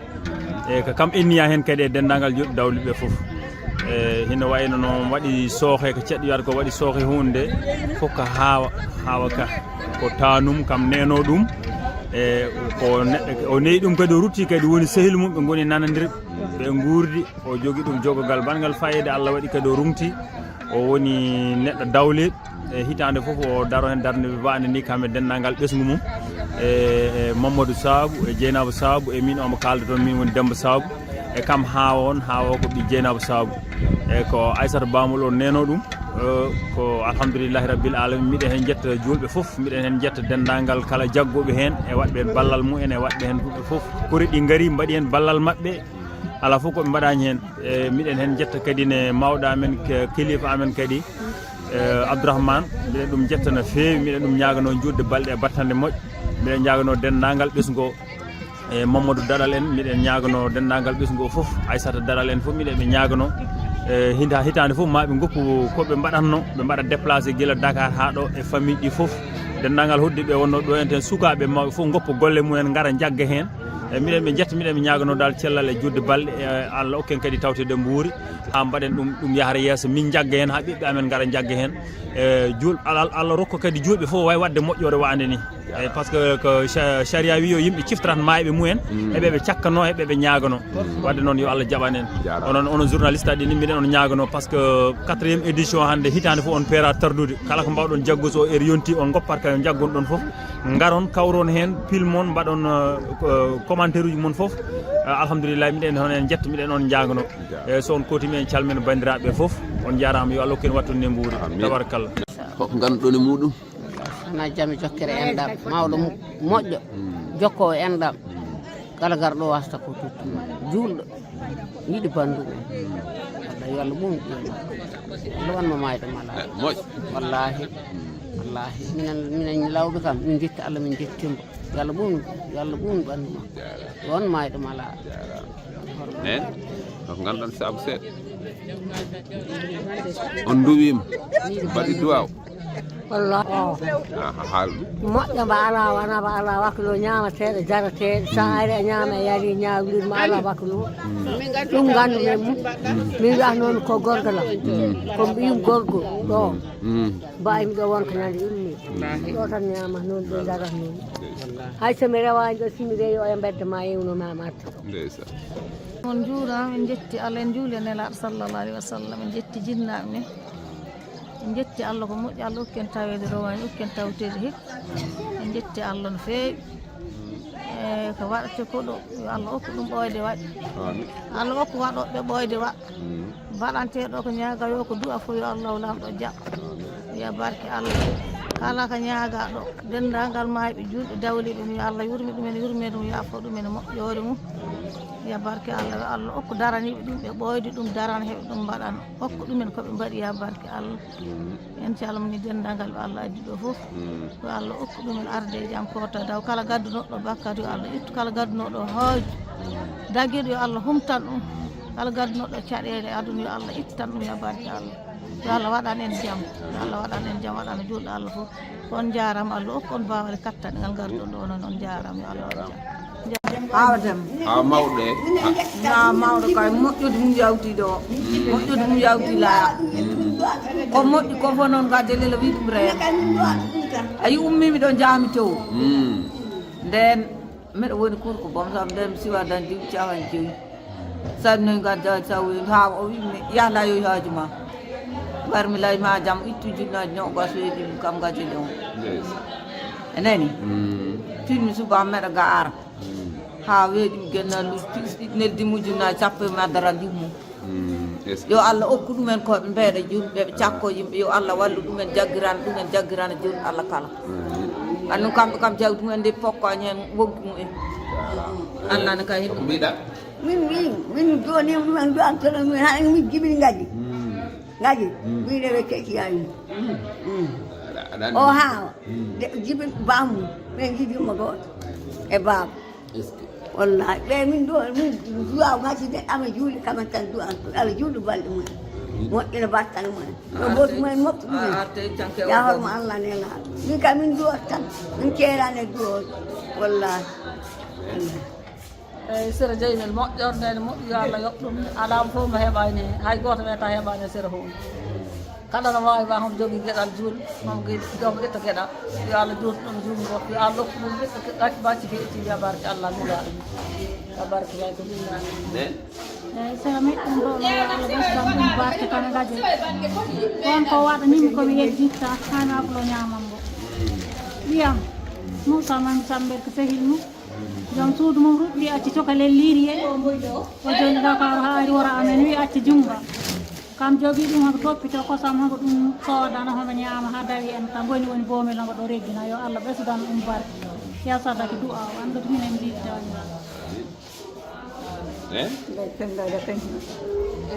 minen kam min du'anto ɗum tan yo Allah junnu balɗe mum yoɓɓune battane mum saabu ɓinguel amen kamɓe fof ko cukaloñame yo Allah waɗe golle mumen barke yo Allah ɓamtu ɗumen koɓe mbaɗat ko yahrene yeeso yo Allah junnu balɗe mumen kam min ɗo taw saabu kamɓe fof cukaloñame eɗen cukaloñame Allah mumtaɗi ɗum min gandi min jeeyi mbiɗa dono ɗumen mbiɗa dono ngaji mbiɗa dono hawdemo yo Allah juutnu balɗe mumen min jibini ɗum min rewe keeji nawo rewe keeji Demba Wali Ndiaga jibini haawa nawo jibini ngaji min kam gandu min gurdama ko kamen jogui gurdama min hoora ko kamen jogui maaro kamen cooda nebbam kamen cooda coru kamen corat robin kamen joɓat jawɗi kamen mbeera gammu heccani ko neldimi okaji mo gajen neldimi heccani kama mbarumi gammu ceɗɗama nanam kala mo deftani no kam leydi mbeɗa yetta Allah miɗum yetta yo Allah juutnu balɗe mumen yo Allah sellin ɗumen yo Allah sellin ɗumen ittan ɗumen ñaw juutna balɗe mumen ya en ɗam ye kullere ñaami minen jiiɗi en ɗam miɗum toro kala mon juuɗmino o miɗo waɗan darɗi gadila hawa demmo kala mon juuɗmi suuɓa ka kikiɗe hay feennang yen juuɗan miɗo waɗan darɗi miɗo ɓe downo yo Allah juutnu balɗe mumen bismillahi arrahmani arrahim alhamdulillahi rabbil alamin wal aqibatu lil muttaqin wa la udwan illa ala zalimin wassalatu wassalamu ala rasulillah sallallahu alaihi wasallam ayyuha mustami'una alkiram usallimukum bi tahiyyatil islam tahiyatan tayyibatan mubarakan min indillah ala wa hiya assalamu alaikum wa rahmatullahi ta'ala wa barakatuhu bandiraɓe juul caggal de musliɗen seyɗane jettuɗen Allah kanduɗo yettede e julɗen nelaɗo sallallahu alaihi wasallam on ba jam e kise gone muɗum e caggal ɗum noon en calmani bandiraɓe ɓe en juurimoɓe Allah e imam Alaji Ngoju e ɓe délégation ɗo ardi ɓe e en calmani fof ceerno Aliou immiɓe ɗo hata lumbi e jombata wana hoddeɓe men ko wayene wana Koyli Alpha walla wana Sirif Belal en hono mumen ɓe jokko en e si jiɗɗen tan hante ko fuɗɗade ko addi en koɗo addi en ɗo ko du'aw noon ko ɗum ziyar wiya ziyar noon ena waɗi gueɗe nayyi gonɗe hen ziyaratu zi o komba ɓesdare fewde Allah wadde koko jari wat ya o komba yaafoya ena addana neɗɗo yaafoya ra o komba yurmede ta o komba tawba tubde fewde tabaraka wa taala ɗum woni ziyaratu ɗum tonguiɗen ɗon karafeje wadde yo Allah jaɓan en ɗum waɗaɓe ɓe kadi yo Allah okkuɓe noɓe mbaari bijayi nabi sallah sallam okkaɓe cellal okkaɓe baawal Allah omo ɗum awa yo Allah waɗ ɗum e eɗen jetta Allah no feewi saabu o tawnina en ɗo e kitale jawtuɗe o tawtani en ɗo wona bawɗe wona kattanɗe men ko kam wela waɗi noon wadde heɗen ɗum en jetta no feewi o tawni en o talni en tawede weeɓaji talde kadi weeɓaji wadde heɗen ɗum en jetta en jooɗinoma ɗo kitale heɗen jawtude en jottima ɗo kadi hikka e kattanɗe tabaraka wa taala heɗen ñaago ɗe duuɓi jawtude ko dono ko yo taw jabama yo Allah jabana en ɗum oɗo du'aw kadi yo Allah wattu mbay du'aw jaba dow jabateɗi he Allah hombo ɗum wa yo Allah waɗan en ɗum e jahɗo o kadi yo Allah yormi ɗum yaafo ɗum ɓe pottitiɗo woni do'anaɓe nayeɓe maɓɓe e dendagal julɓe Allah fof heɗe e qur'an alquran lima ɓuri allahu kala ko jangira geeti kala ko piɓɗen anne heƴendirde nde deftere qur'an teddude eyyi woni Aliou Gadjil en ɓe piɓi anne do'anade jinnaɗo mumen gorko woni Demba Sow woni Gadjil e do'anade oɗo Aissata Bamol mo gandanɗa hoore ma eɓe renduno ɗo heɓe goni musiraɓe mum ɓe renduno galle o heɓe gondi e jamɓola e jokkere enɗam heɓe poɓɓe naate du'aw he dendagal imminoɗa e nder oɗo galle a do'anama e oɗo ziyara gonɗa debbo walla gonɗa gorko korko yo mawɗo o do'anema dendagal yahaɓe ɓe e tunnuji he gure tunnu mbay hawa e gure julɓe Allah ɓe fof wadde accani hen hay goto wadde yo Allah jaaba du'aw machallah wadde koɓe nelnoɓe tan wonde heɗen jiiɗi yekkit konngol tintinen bandiraɓe ɓe heɗen jiiɗi fuɗɗade oɗo kamil nde ɗo deftere haal Allah tedduka qur'an noon wonko yamir iza quri al qur'an fa astami'u lahu wa ansitu la'allakum turhamuna walla la'allakum tuflihun so qur'an ena jange en yamirama yo on deƴƴu kadi ketta ɗon mbadda toon ko deƴƴude nde e hettade pour joganade qur'an o ne'id eyyi tamɗo o jukki o janga fodde yaqar umata yassara ka newani makko hen wadde en jawa alzam aturahman dental ko yurmede e mbo tamani o jukki tama kurus mum hombo ismino wiide astahfirullah hay so waɗani addadu temed tete sappo tatin astahfirullah tana kurus mum walla peɗeli la ilaha illallah walla salatu ala nabi mbo sakkita ha wawi mbo jagga ɗon hedde ɓen ɗum ko layate ko nder jukkeje ɗum woni o feɓa anne noon pour que fottatinen koɗo innamal amal binniya golle pawate koye anne ay sa miijima wadde ko moƴƴi tan hay so malaikaji ɗi ganda ko ɗum woni maɗi won ko are ma julɗo si nari wadde ko moƴƴi tan ko hendu urdu arata malaikaji ɗi mbiya o jiyaɗo Allah de miijima wadde ko moƴƴi kono noon tawi aussi a tabatin ɗi mbawata windu si yayi noon ha waɗi no ɗi ganda o de ko miijino koko ɗum ɗi doora windu e wadde yo Allah hokku en wawde miijade ko moƴƴi mbawen tabatin kadi wadde ko moƴƴi Allah mbo ɗum wawi yo Allah waɗan en ɗum e ɗum ɓe nelno yo en jottin bandiraɓe ɓe kuccen en deftere nde e haɗata liggatoɓe ɓe liggoto ko kono coow o kam e dille ɗe e saɗiji ɗi usten ɗum addi en ko du'aw neɗɗo mbo wawi jooɗoto tawa ka kay woni jabanaɗo kono noon yimɓe kam kala ɗo ɓe pottiti ɓe jikki tabaraka wa taala kala ɗo ɓe jikki ɗum ko ɗon tan tawataɓe enen jikki ɗum noon e yurmede mum de fortoto ene yurmede mum de waɗanta en moƴƴore aduna e lakara yo Allah mo ɗum wawi yo Allah waɗan en ɗum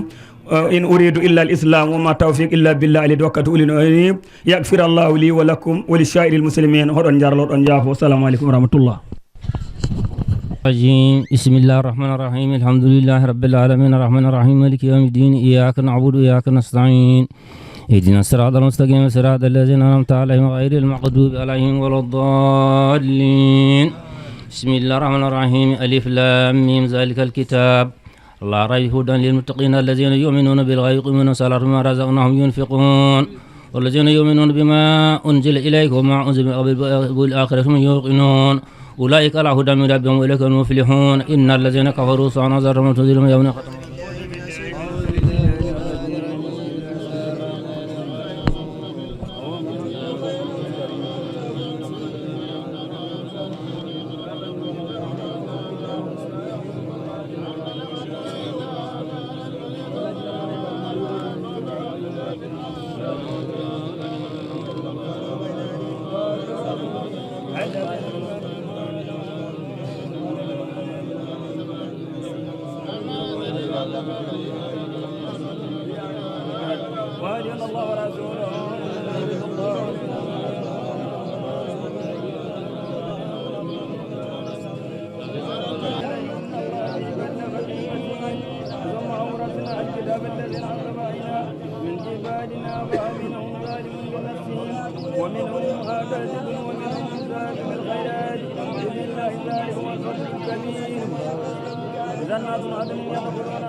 Amadou Bamba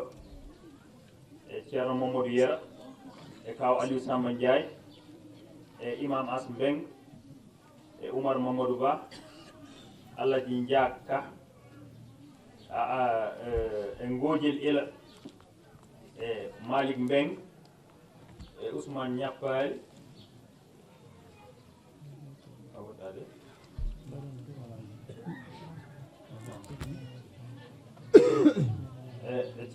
Samba Thierno Ka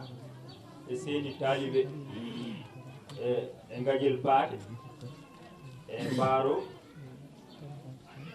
e Samba Mamadou e Moussa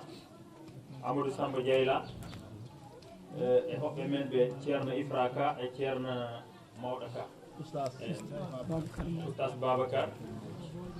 momo goɗɗo hono wiyete Samba Dior ayo caggite ha fa tawi won taaliɓe keɗiɗomo nana inde mum en mbi ena heɗen yiɗi fuɗɗade deftere nde piɓɗen anneya toriɗen Allah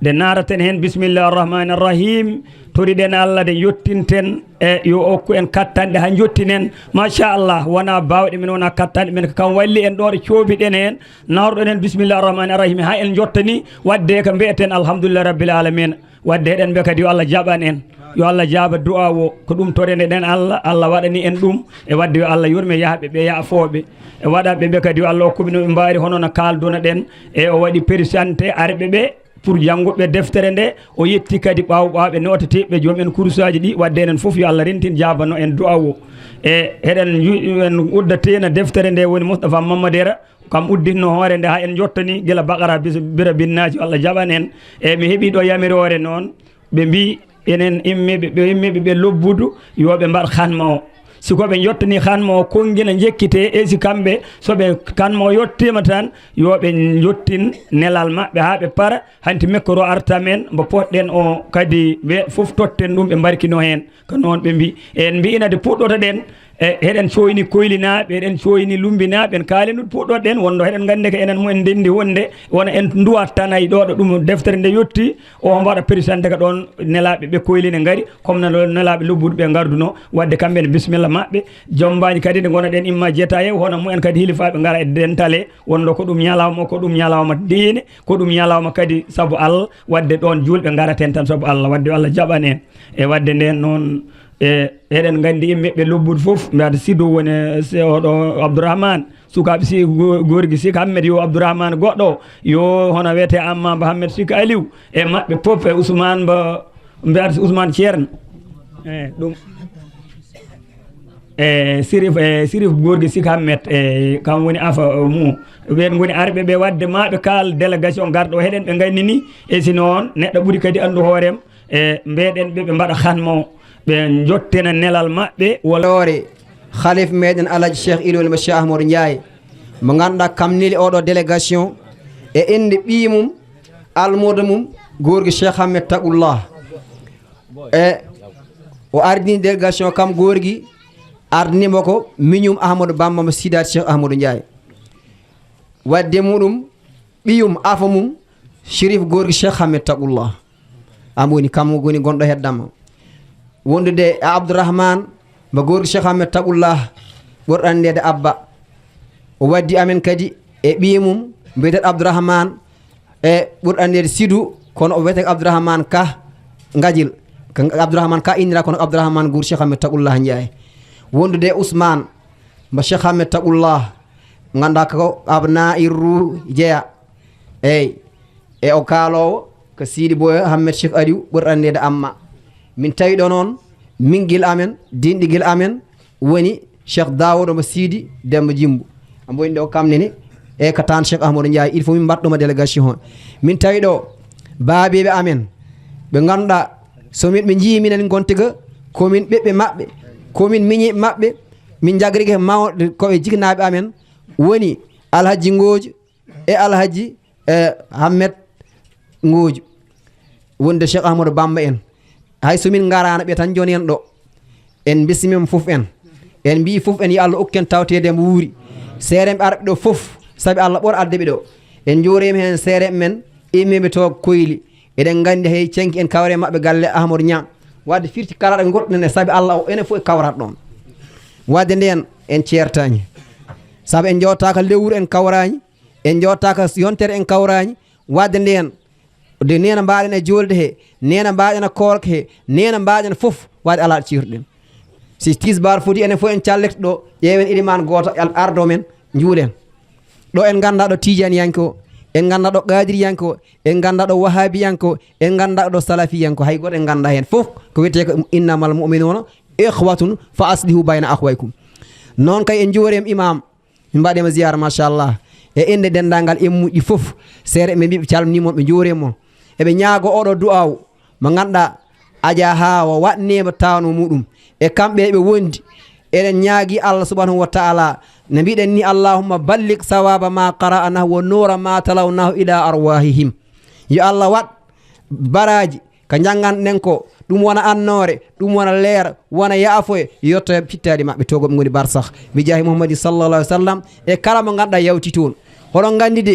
maaɗe kam siko maayi gueɗe mum fof gasi so wona du'a mum acci caggal mum woni ɓeɗɗo du'otoɗo sabu nelaɗo sallallahu alaihi wasallam o wi'ena yimɓeɓe jaahe juure wote juuri e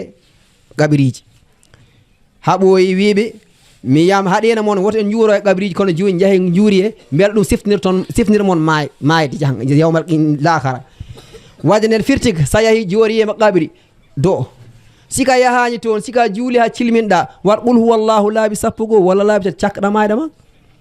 waɗi goaji goto o yi e koyɗol ko joom mbaɗin noon o are gabriji tawi ɓe heɓe gone leer hen goto o wonani leer homo suuni no feewi kam no waajo o ena andi oɗo gorko gonɗo a niɓɓere ena suuni ena andi ɓimum woni ena wuuri o yi tan no hunde en hawni no feewi ɓeɗo ɓeni gone leer ɓeni gone weltare ɓeni ala ko heɓeɓe kono oɗo kam woni suuni tan e o wi ɗum an kam ɓeɓe kuɗɗaɗo foof mayɓe aɓine a leer mumen ɓeɗe e jaam mumen an noon kaccuniɗo ko niɓere gonɗa o wi min de ɓe ko woppo ɓiɓɓe caggal maɓɓe ɓen ɓiɓɓe kala ngol ɓe juuli maɓe ɗumen cakkaran maɓe ɗumen cak ɓul wallahu ahad walla ɓe cakko ɗumen kala koɓe mbawi e du'a o mbe yo Allah yurme jiknaɓam yaafo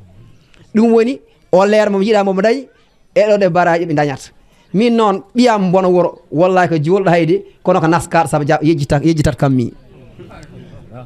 de waaji o yahi nde ha fini e o ari wi ɓeɗɗo gorko an kam an mbar haɗa ñagano babama o wi ala min di mi wi ko ñaganade baba min kadi waɗi nde mbaɗmi min sadaka yimɓe ñaga ɗum nden mbayi ɗum he wi ɗum ala min noon mi hoyɗi mi yii e baaƴin babama ɗo woni han ene sogli du'a o wi heddi ko waɗ feere ha ɗum ñagano ɓiɗɗo watti kalngol juuli waɗana babo min mbiyatani haade nelaɗo waɗa hen wimi dawli nani sankiɓam jignaɓam ha ngol waajo lelti ari tawi waajo yi waajo kadi homo woni nen waaji ɓe mbaɗi ha ɓuuriɓe kay leer kadi ayi o arti ɓeɗɗo gandum mi yi bama o yaafama ɗo wonɗo o woni leer waɗa feere haɗa jagano bama continue hen e ɗum janguinta ko enen woppaɓe ɓe jignaɓe men dawleɓe way ko nene wonata desɗele ina heeɓa kalisaji yoto yejjitɓe ɓoppiga maayi ɓenen koɓe yaahaɓe laakara ɓe gonta toon ligga ko naafiɓe hanti ɓe liggema gasi ko goppi gatan sadagatul jariya wadde seeren ɓe mbi e cheikh inde ahmadou bamba e yamirore mabɓe kala neɗɗo wawi won siko juuli ha selmani siko jiknaɗo ma goto yewti siko ɗi kamɓe ɗiɗo foof siko hay goto moni yawta ñaganoɓe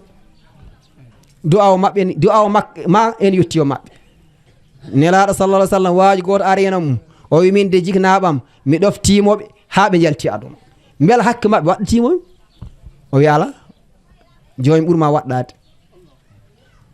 o wi hono mbaɗanmi o wi jignaɗo ma gorko baba ma a yaaya ma ɗam en ɗam ɓe jokkanno jokku sehilaɓe baba ma jokkodira mabɓe sehilaɓe nene ma kazalika kala koɓe moƴƴorde ɓe yahatno wande sika juuri kadi ñagantoɓe wadde ko mbaɗɗon ko ɗum ko ɗum sunno ko wurtinde kadi eko nela sallam yamirno ko waɗe en jorti oɗo duwaw ma yettoyo heddi ko andi junnade tan fotɓe haala heɓe keewi yen tinno gonen julɓe enen koyen julɓe de kono yen tinno ɓerste ɗen samme ko wo zakkir fa inna zicra tanfaul muminin an mouhammadin sallallah alih w sallam siftinor eko waɗi ɗum saabu siftinor koko nafata julɗo o wi kadi fa zakkir inna fati zicra ya naftir nde ya siftinorɗore siftinorde nafata eywa ɗum sa waɗi noon sa yazakkaru man yakhsha o mo Allah weddi e ɓernde mo kulol Allah kam ma wacc ma hul Allah kono noon yo Allah daɗnu men wa yatajannabu hal ashqa ayi malki saɗo si jo sere ɓe jooɗima heɓe mbaajo Cheikh Ahmed Ngoji en se Amadou Bamba se mbe Allah wi nelaɗo wi kanko sektak buubaji piyata bon nafta ɗum hayndi o wiyata jannabu ha ena woɗɗi to waajo al asqa malik saɗa kono noon on malik saɗo yo Allah dawnu men allazi yasla naral kubra on de woni naatowo jayngol mangol yo Allah dawnu men hen eyyi sika naati en ɗon tan haaji ɗon noon o wi summa la yamutu fiha wala yahya tek ko jayngol musika naati a maayata worata ay sinaka ɗon ɗo sika naati jayngol won degerɗe tolno a maayat sika lappama jeasi dande maayat kono laakar ɗum ala to si hoore tappitama tan nde artat sumi ha gasi waat tan wa'ano ɗum tagi Allah wi summa la yamutu fiha ɓe guurata maayata toon wala yahya ɓe guurata yo Allah dannu men hen kono noon qad aflaha man tazakka malam homon man tazakka on laɓɓinde fittanu mum o laɓɓini hoore meɗe e boopi Allah o abbi dewal Allah wa zakara asma rabbihi fa salla o jangti inde mum joomum woni o siftore Allah fa salla o juuli ko Allah yamiri ɗum ko nde wonno eɗen gandi en kaali ɗo hanki jam mbiɗen neɗɗo wawma naftan ko ɓernde ma nde Allah wi asmano asmanuji jeeɗiɗɗi leyɗele jeeɗiɗɗi yo ko wona ɗum ala hen ko yaajani Allah ala hen ɗo Allah hiƴi kono en heeƴe gueɗe ɗiɗi kam ɓe mbi Allah hoɗo woni ɗen gueɗe ɗiɗi o wi almasajid jamaji ɗe jumaji ɗi metti toon heeƴi nde wonno min tan kala mo noddoto toon ko wona Allah wa annal masajida lillahi fala tad'u ma allahi ahada kala ko nodɗa nde juma ko wona Allah Allah wi mi yaltimi yahi wadde Allah heeƴi toon e mana e hoɗum e ɓerde julɗo ɓerde julɗo laɓɓinɗo Allah wi ɗeɗo ɗi cuuɗi tan mbawmi heej kala ko wona hen mi Allah mi heeƴani hen wadde nen ɓerɗe men ɗe yen tinna mbaɗen toon Allah subhanahu wa taala e sa on nani inna salata tanha anil fahsha'i wal munkar wala zicrullahi akbar wallahu ya'lamu ma tasna'un yo tawde julde nde heɗe ma haɗ wujju nde hatma fen nde hatma ño nde hatma wat ko fewañi nde hatma yar bulfaale nde hatma yar suus nde hatma yar MD nde hatma yar sangar nde hatma bon jikanaɓe ma nde hatma bon needi nde hatma añan kono noon so tawino haɗa joolo kala dongueɗe mbiya Amadou Bamba ƴetti ɗo micro teggata isi Amadou Bamba jooɗema haalta ɗum wadde ñoyi Amadou Bamba imam de so almi men ɗo imam bu jiita rek mom saari day guddu te si jooɗema suusa ɗum ño a somno wi Allah wi ayuhibbu ahadukum an yakula lahma akhihi mayitan e ko rewini hen fakkari tumuhu mbela goto mon en sohli ma musidɗo mum ma andi ma jiidi maaya ha hantena ƴettalla ma belki hatta ƴe tewo haɗa joɗa haɗa ƴakka yimɓe laɗen jiɗi o wi fakkari tumuhu gañe ɗum wadde tawde noon en mbawa ɗum waɗ yiyan ndena guri julɓe ɗi kono so tawi an ani joola ñaade foof aywa neɗɗo rongimam tan kaala ɗum wonno no ñoore koko weeli neɗɗo runga tan kaala ɗum surtout noon o WhatsApp en gonat gure en mbakta mbaɗa gon taw won ƴettirɓe less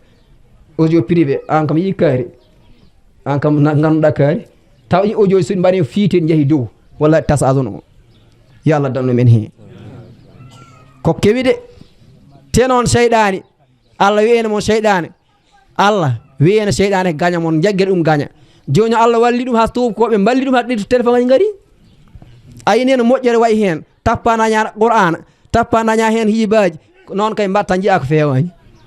noon mbatta kadi naata réseaux sociaux bonna banda jagga wana Ousmane oɗo boni en joƴini feewi itta hoore mbaɗa hoore bonɗo mbaɗa tar cara ɗum réseaux sociaux aduna fof heeɓa hen wi o de waɗi ko boni taw wallahi kon montage tan sika anda bonni ɗum yiyan ɗum ndena tawi ko en jolɗi mbiɗen yiyan ndena haɗa joola kono noon damma janani si mbaali worma tan a ñaamayi geddu janana geddu ala wutin jantu worma tan iyan kam hani suuɗo yimɓe tawa suuɗo keɗɗoma dow o hen ma less o wi ka min ɓuurma ɓaɗɗaɗol hoƴƴuɗo ma kono noon kaake janan mbawa men tan ndaɗa ani senda julne nafiyena wallahi goto aynoy taw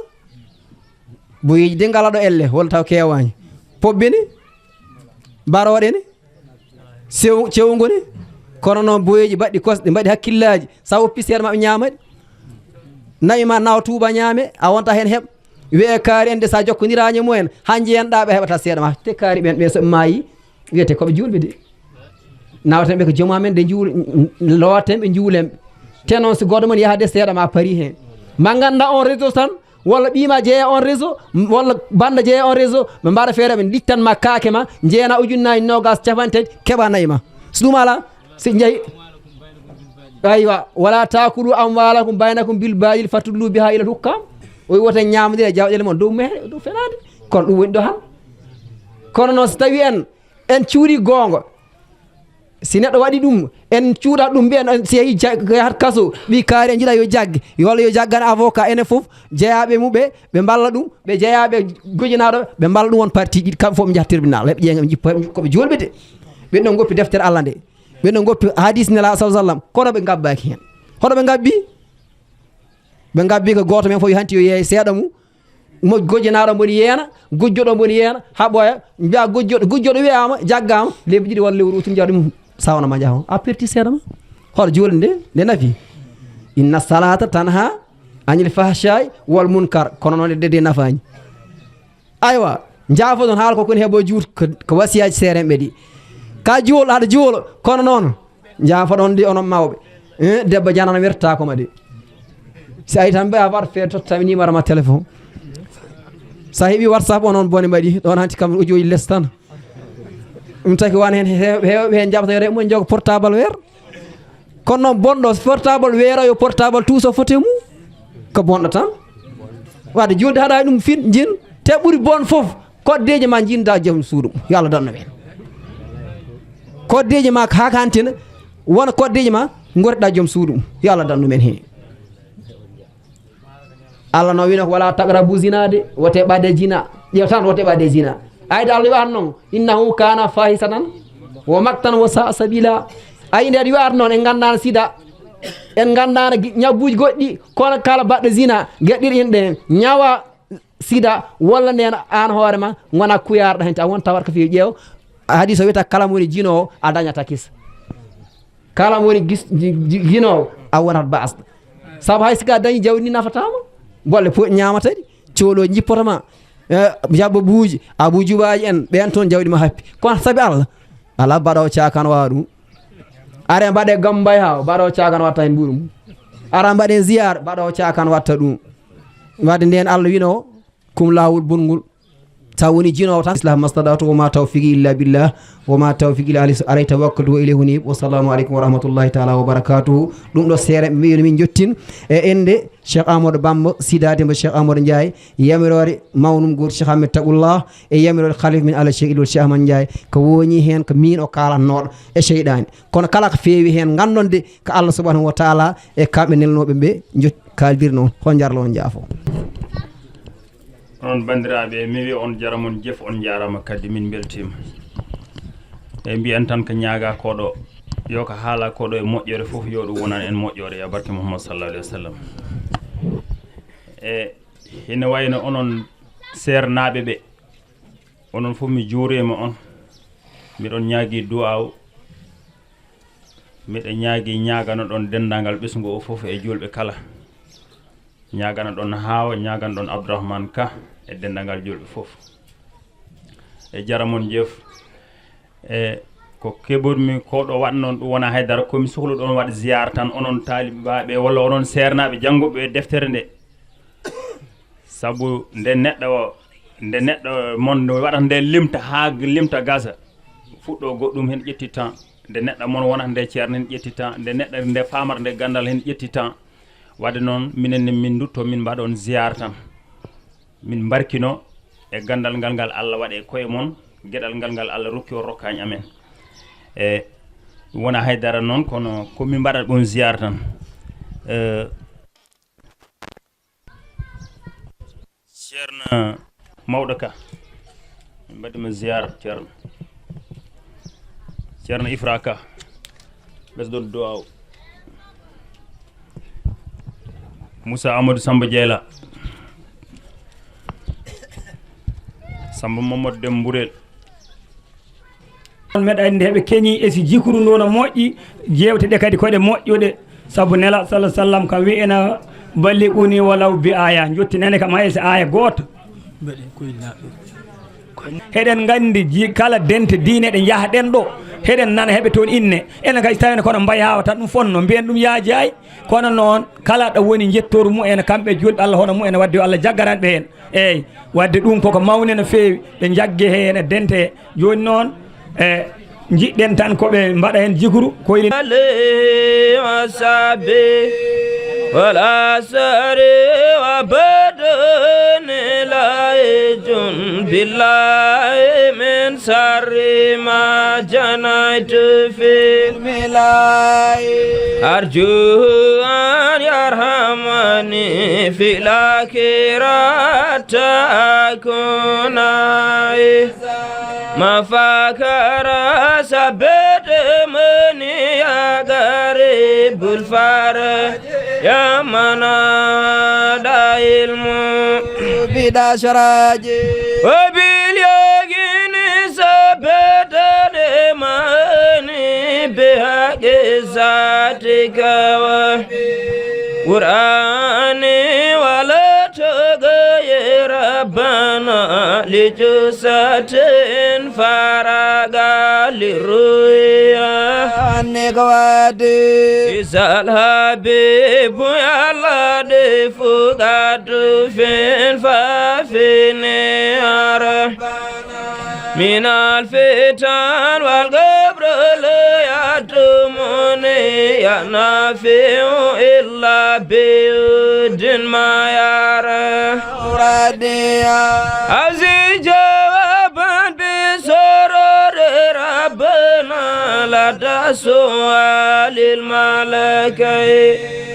ومنا يا وسل قبر يا فارج الكرب وفارج الهم يا غفير جنون يا نور يا منور سلام نور تاري يا بي رسامي وفدال القبر بنور رحمة من فضلك الغريب يا زنمات ودود والسود وتراب من حقين فاكلو أصاب بزاد ملاه البقاء والقدام يا بايس الأسدامين بدلادا لأنيسا ومزيلا جوي وتابي وساكي نراوي أتاكنا في الجنان راتي في مدات القبر وكل رفيع وجلات بالكذب القدسي آيات ونصني والناس والهجر والسابي أسرانا وساقيلان يا ربنا الميزان وشال كتاب بيميني وقيان مجاوزا جهنم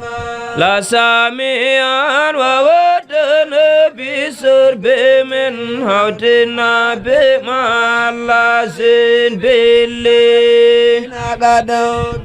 واجمال سملمان نبي وليه بفضلك سنيا واكتب لنا برؤية الجليل مرامنا ونجيا نبيلي ولدي والزقر والدا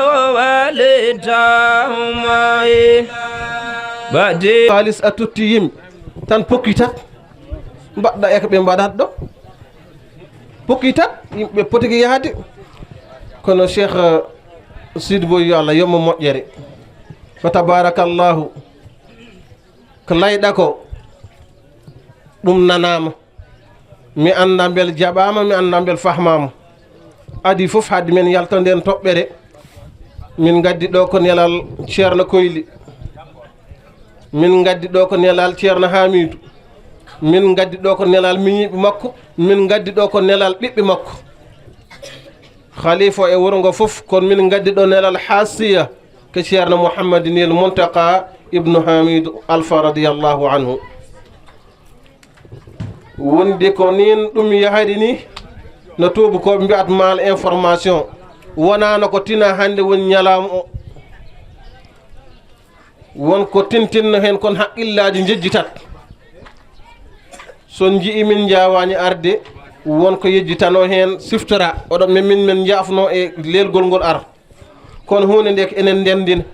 oɗon gandi kala ko kewi ɗo galle ceerno Koyri alaño law wonko taki. wadde emin mon kalan gantuji ɗi gandon wona yebare heɗum, ko ɗum ñanigo kalaniɗa hunde taw wonko kalannoɗa ko adi ɗum jagga ɗum e hakkille ma. wadde ɓen ɗon haalnono en jaɓaniɓe ɗin ɗon gantuji yo Allah yoɓɓe moƴƴere.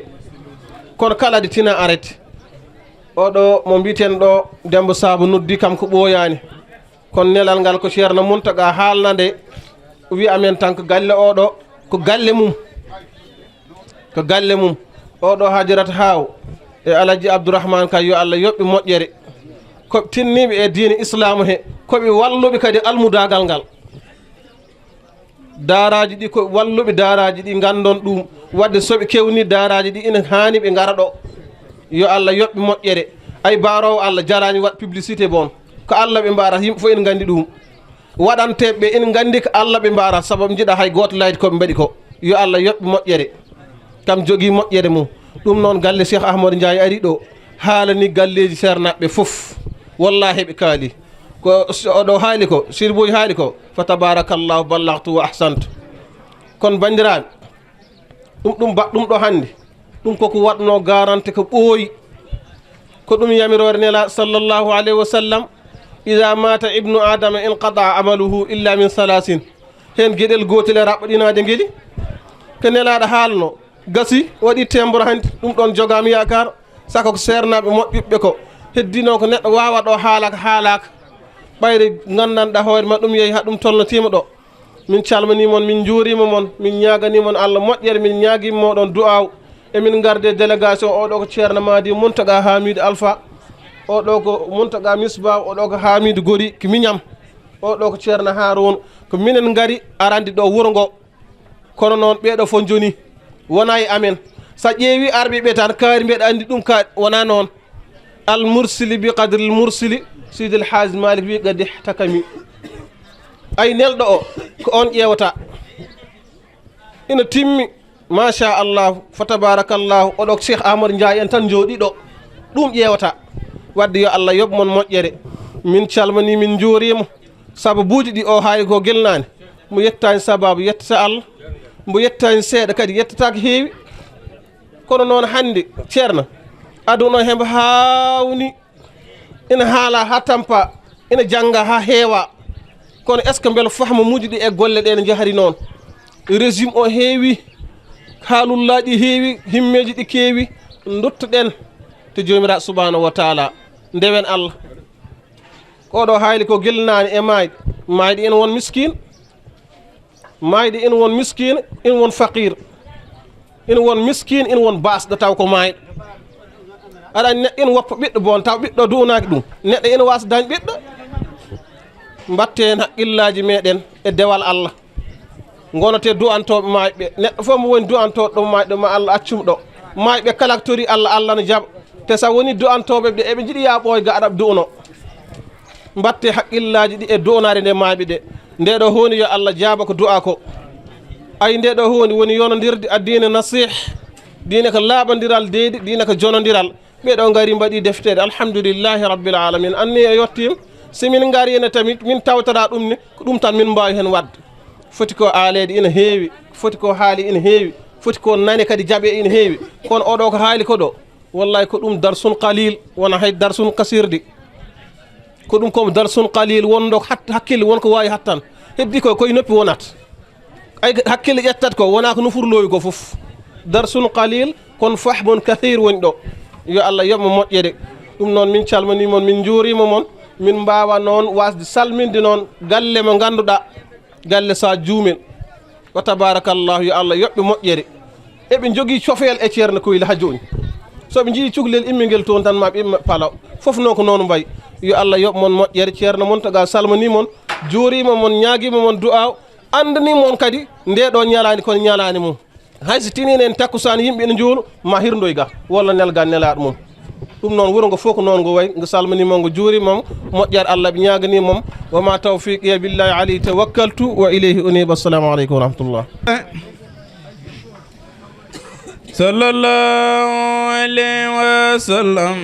La ilaha illallah, la ilaha illallah, la ilaha illallah, la ilaha illallah, la ilaha illallah, Muhammad Rasulullah sallallahu alayhi wa sallam.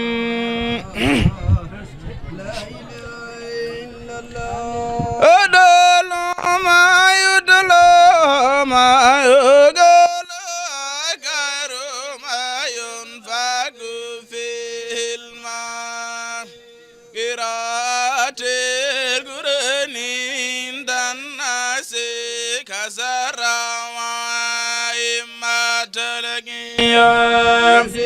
ليس يرى لا الأرض كمثل سبينا الفن يصفى ولا يعذب ولا يذل الرواية جميعا قوي يا من يريد قربا من مولاه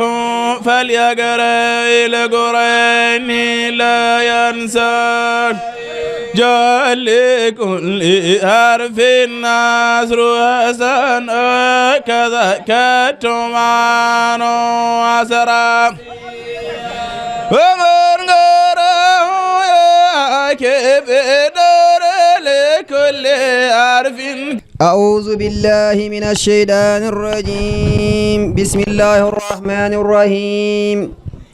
اللهم يا رب العالمين اكفنا شر العالمين ببركة حروف بسم الله الرحمن الرحيم. الحمد لله رب العالمين الرحمن الرحيم مالك يوم الدين إياك نعبد وإياك نستعين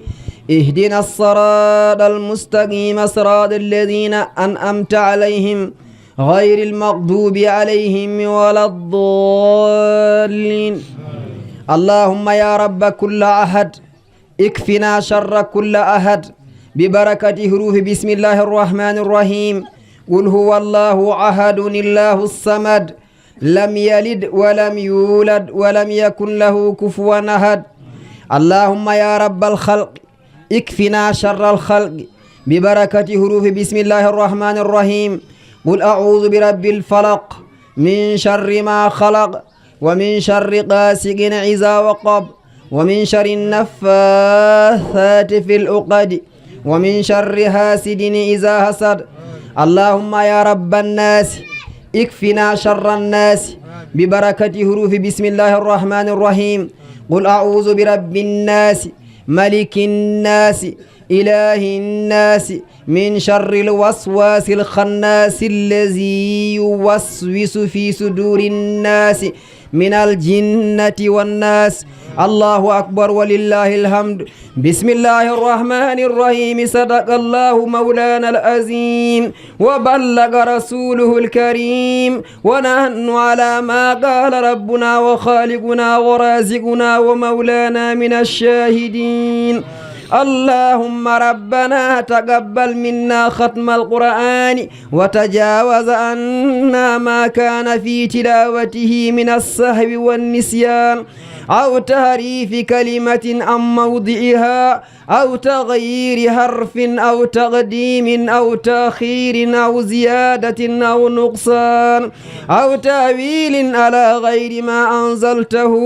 أو ريب أو شك أو تأجيل عند تلاوته أو كسل أو سرعة أو زيغ اللسان أو وقوف بغير وقف أو إدغام بغير مدغم أو إظهار بغير بيان أو مد أو تشديد أو همزة أو جزم أو إعراب بغير مكان فاكتبه منا على التمام والكمال والمهذب من كل الألهان فاغفر لنا يا ربنا يا سيدنا لا تواخذنا يا مولانا ارزقنا فضل من قرأه مؤديا حقه مع الأعضاء والقلب واللسان وهب لنا به الخير والسعادة والبشارة والأمان ولا تختم لنا بالشر والشقاوة والضلالة والطغيان ونبهنا قبل المنايا عن نوم الغفلة والكسلان وأمنا من عذاب القبر ومن سؤال منكر ونكير ومن أكل الديدان وبيد وجوهنا يوم البعث واتق رقابنا من النيران ويمن كتابنا ويسر حسابنا وثقل ميزاننا بالحسنات وثبت أقدامنا على الصراط وأسكننا في وسط الجنان وارزقنا جوار سيدنا محمد عليه الصلاة والسلام وأكرمنا بلقائك يا ضيان استجب دعاءنا بحق التوراة والإنجيل والزبور والفرقان أعطنا جميع ما سألناك في سر والإعلان وزدنا من فضلك الواسع بجودك وكرمك يا رحيم يا رحمن اللهم صل على سيدنا محمد صاحب الشريعة والبرهان برحمتك يا أرحم الراحمين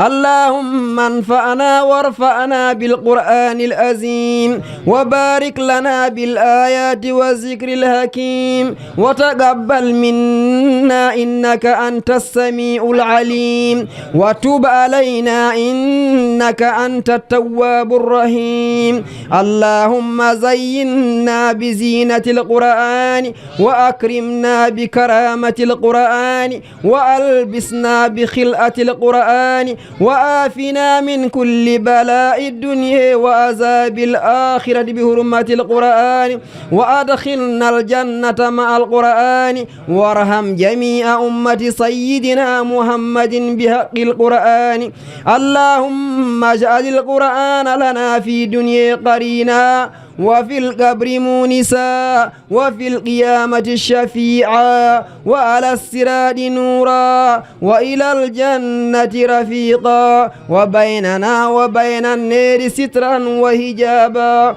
وإلى الخيرات كلها دليلا وإماما بفضلك وجودك وكرمك يا أكرم الأكرمين اللهم اهدنا بهداية القرآن وآفنا بإناية القرآن ونجنا من النيران بكرامة القرآن وأدخلنا الجنة بشفاعة القرآن وارفع درجاتنا بفضيلة القرآن وكفر عنا سيئاتنا بتلاوة القرآن يا ذا الفضل والإحسان اللهم ارزقنا بكل حرف من القرآن هلاوة وبكل كلمة كرامة وبكل آية سعادة وبكل سورة سلامة وبكل جزء جزاء وبكل حزب حسنة وبكل نصف نعمة وبكل ربع رفعة وبكل ثمن ثناء اللهم ارزقنا بالألف ألفة وبالباء بركة وبالتاء توبة وبالثاء ثوابا وبالجيم بالجيم جمالا وبالهاء حكمة وبالخاء خلانا وبالدال دنوا وبالزال زكاء وبالراء رحمة وبالزاي زلفة وبالسين سناء وبالشين شفاء وبالصاد صدقا وبالضاد ضياء وبالطاء طهارة وبالزاء زفرا وبالعين علما وبالغين غناء وبالفاء فلاحا وبالقاف قربة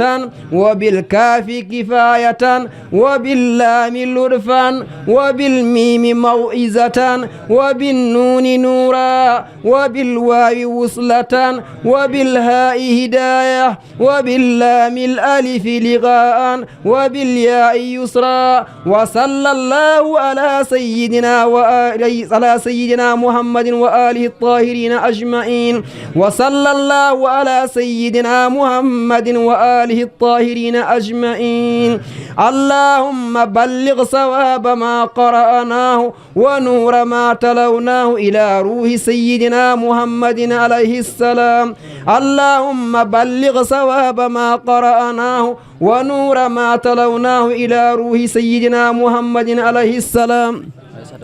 اللهم بلغ صواب ما قرأناه ونور ما تلوناه إلى روح أمتك أيسة بام اللهم بلغ صواب ما قرأناه ونور ما تلوناه إلى روح أمتك أيسة بام اللهم بلغ صواب ما قرأناه ونور ما تلوناه إلى روح أمتك أيسة بامل اللهم ارزقها جوار سيدنا محمد عليه الصلاة والسلام اللهم ارزقها جوار سيدنا محمد عليه الصلاة والسلام اللهم اجعل الجنة الفردوس مسواها اللهم اغفر لها وارحمها وآفها وأعف عنها وأكرم نزلها ووسع مدخلها ونقيها من الذنوب والخطايا كما ينقى الثوب الأبيض من الدنس اللهم إن كان محسنا فزد بإحسانها وإن كان غير ذلك فتجاوز عنها اللهم بلغ صواب ما قرأناه ونور ما تلوناه إلى روح سيدنا محمد عليه السلام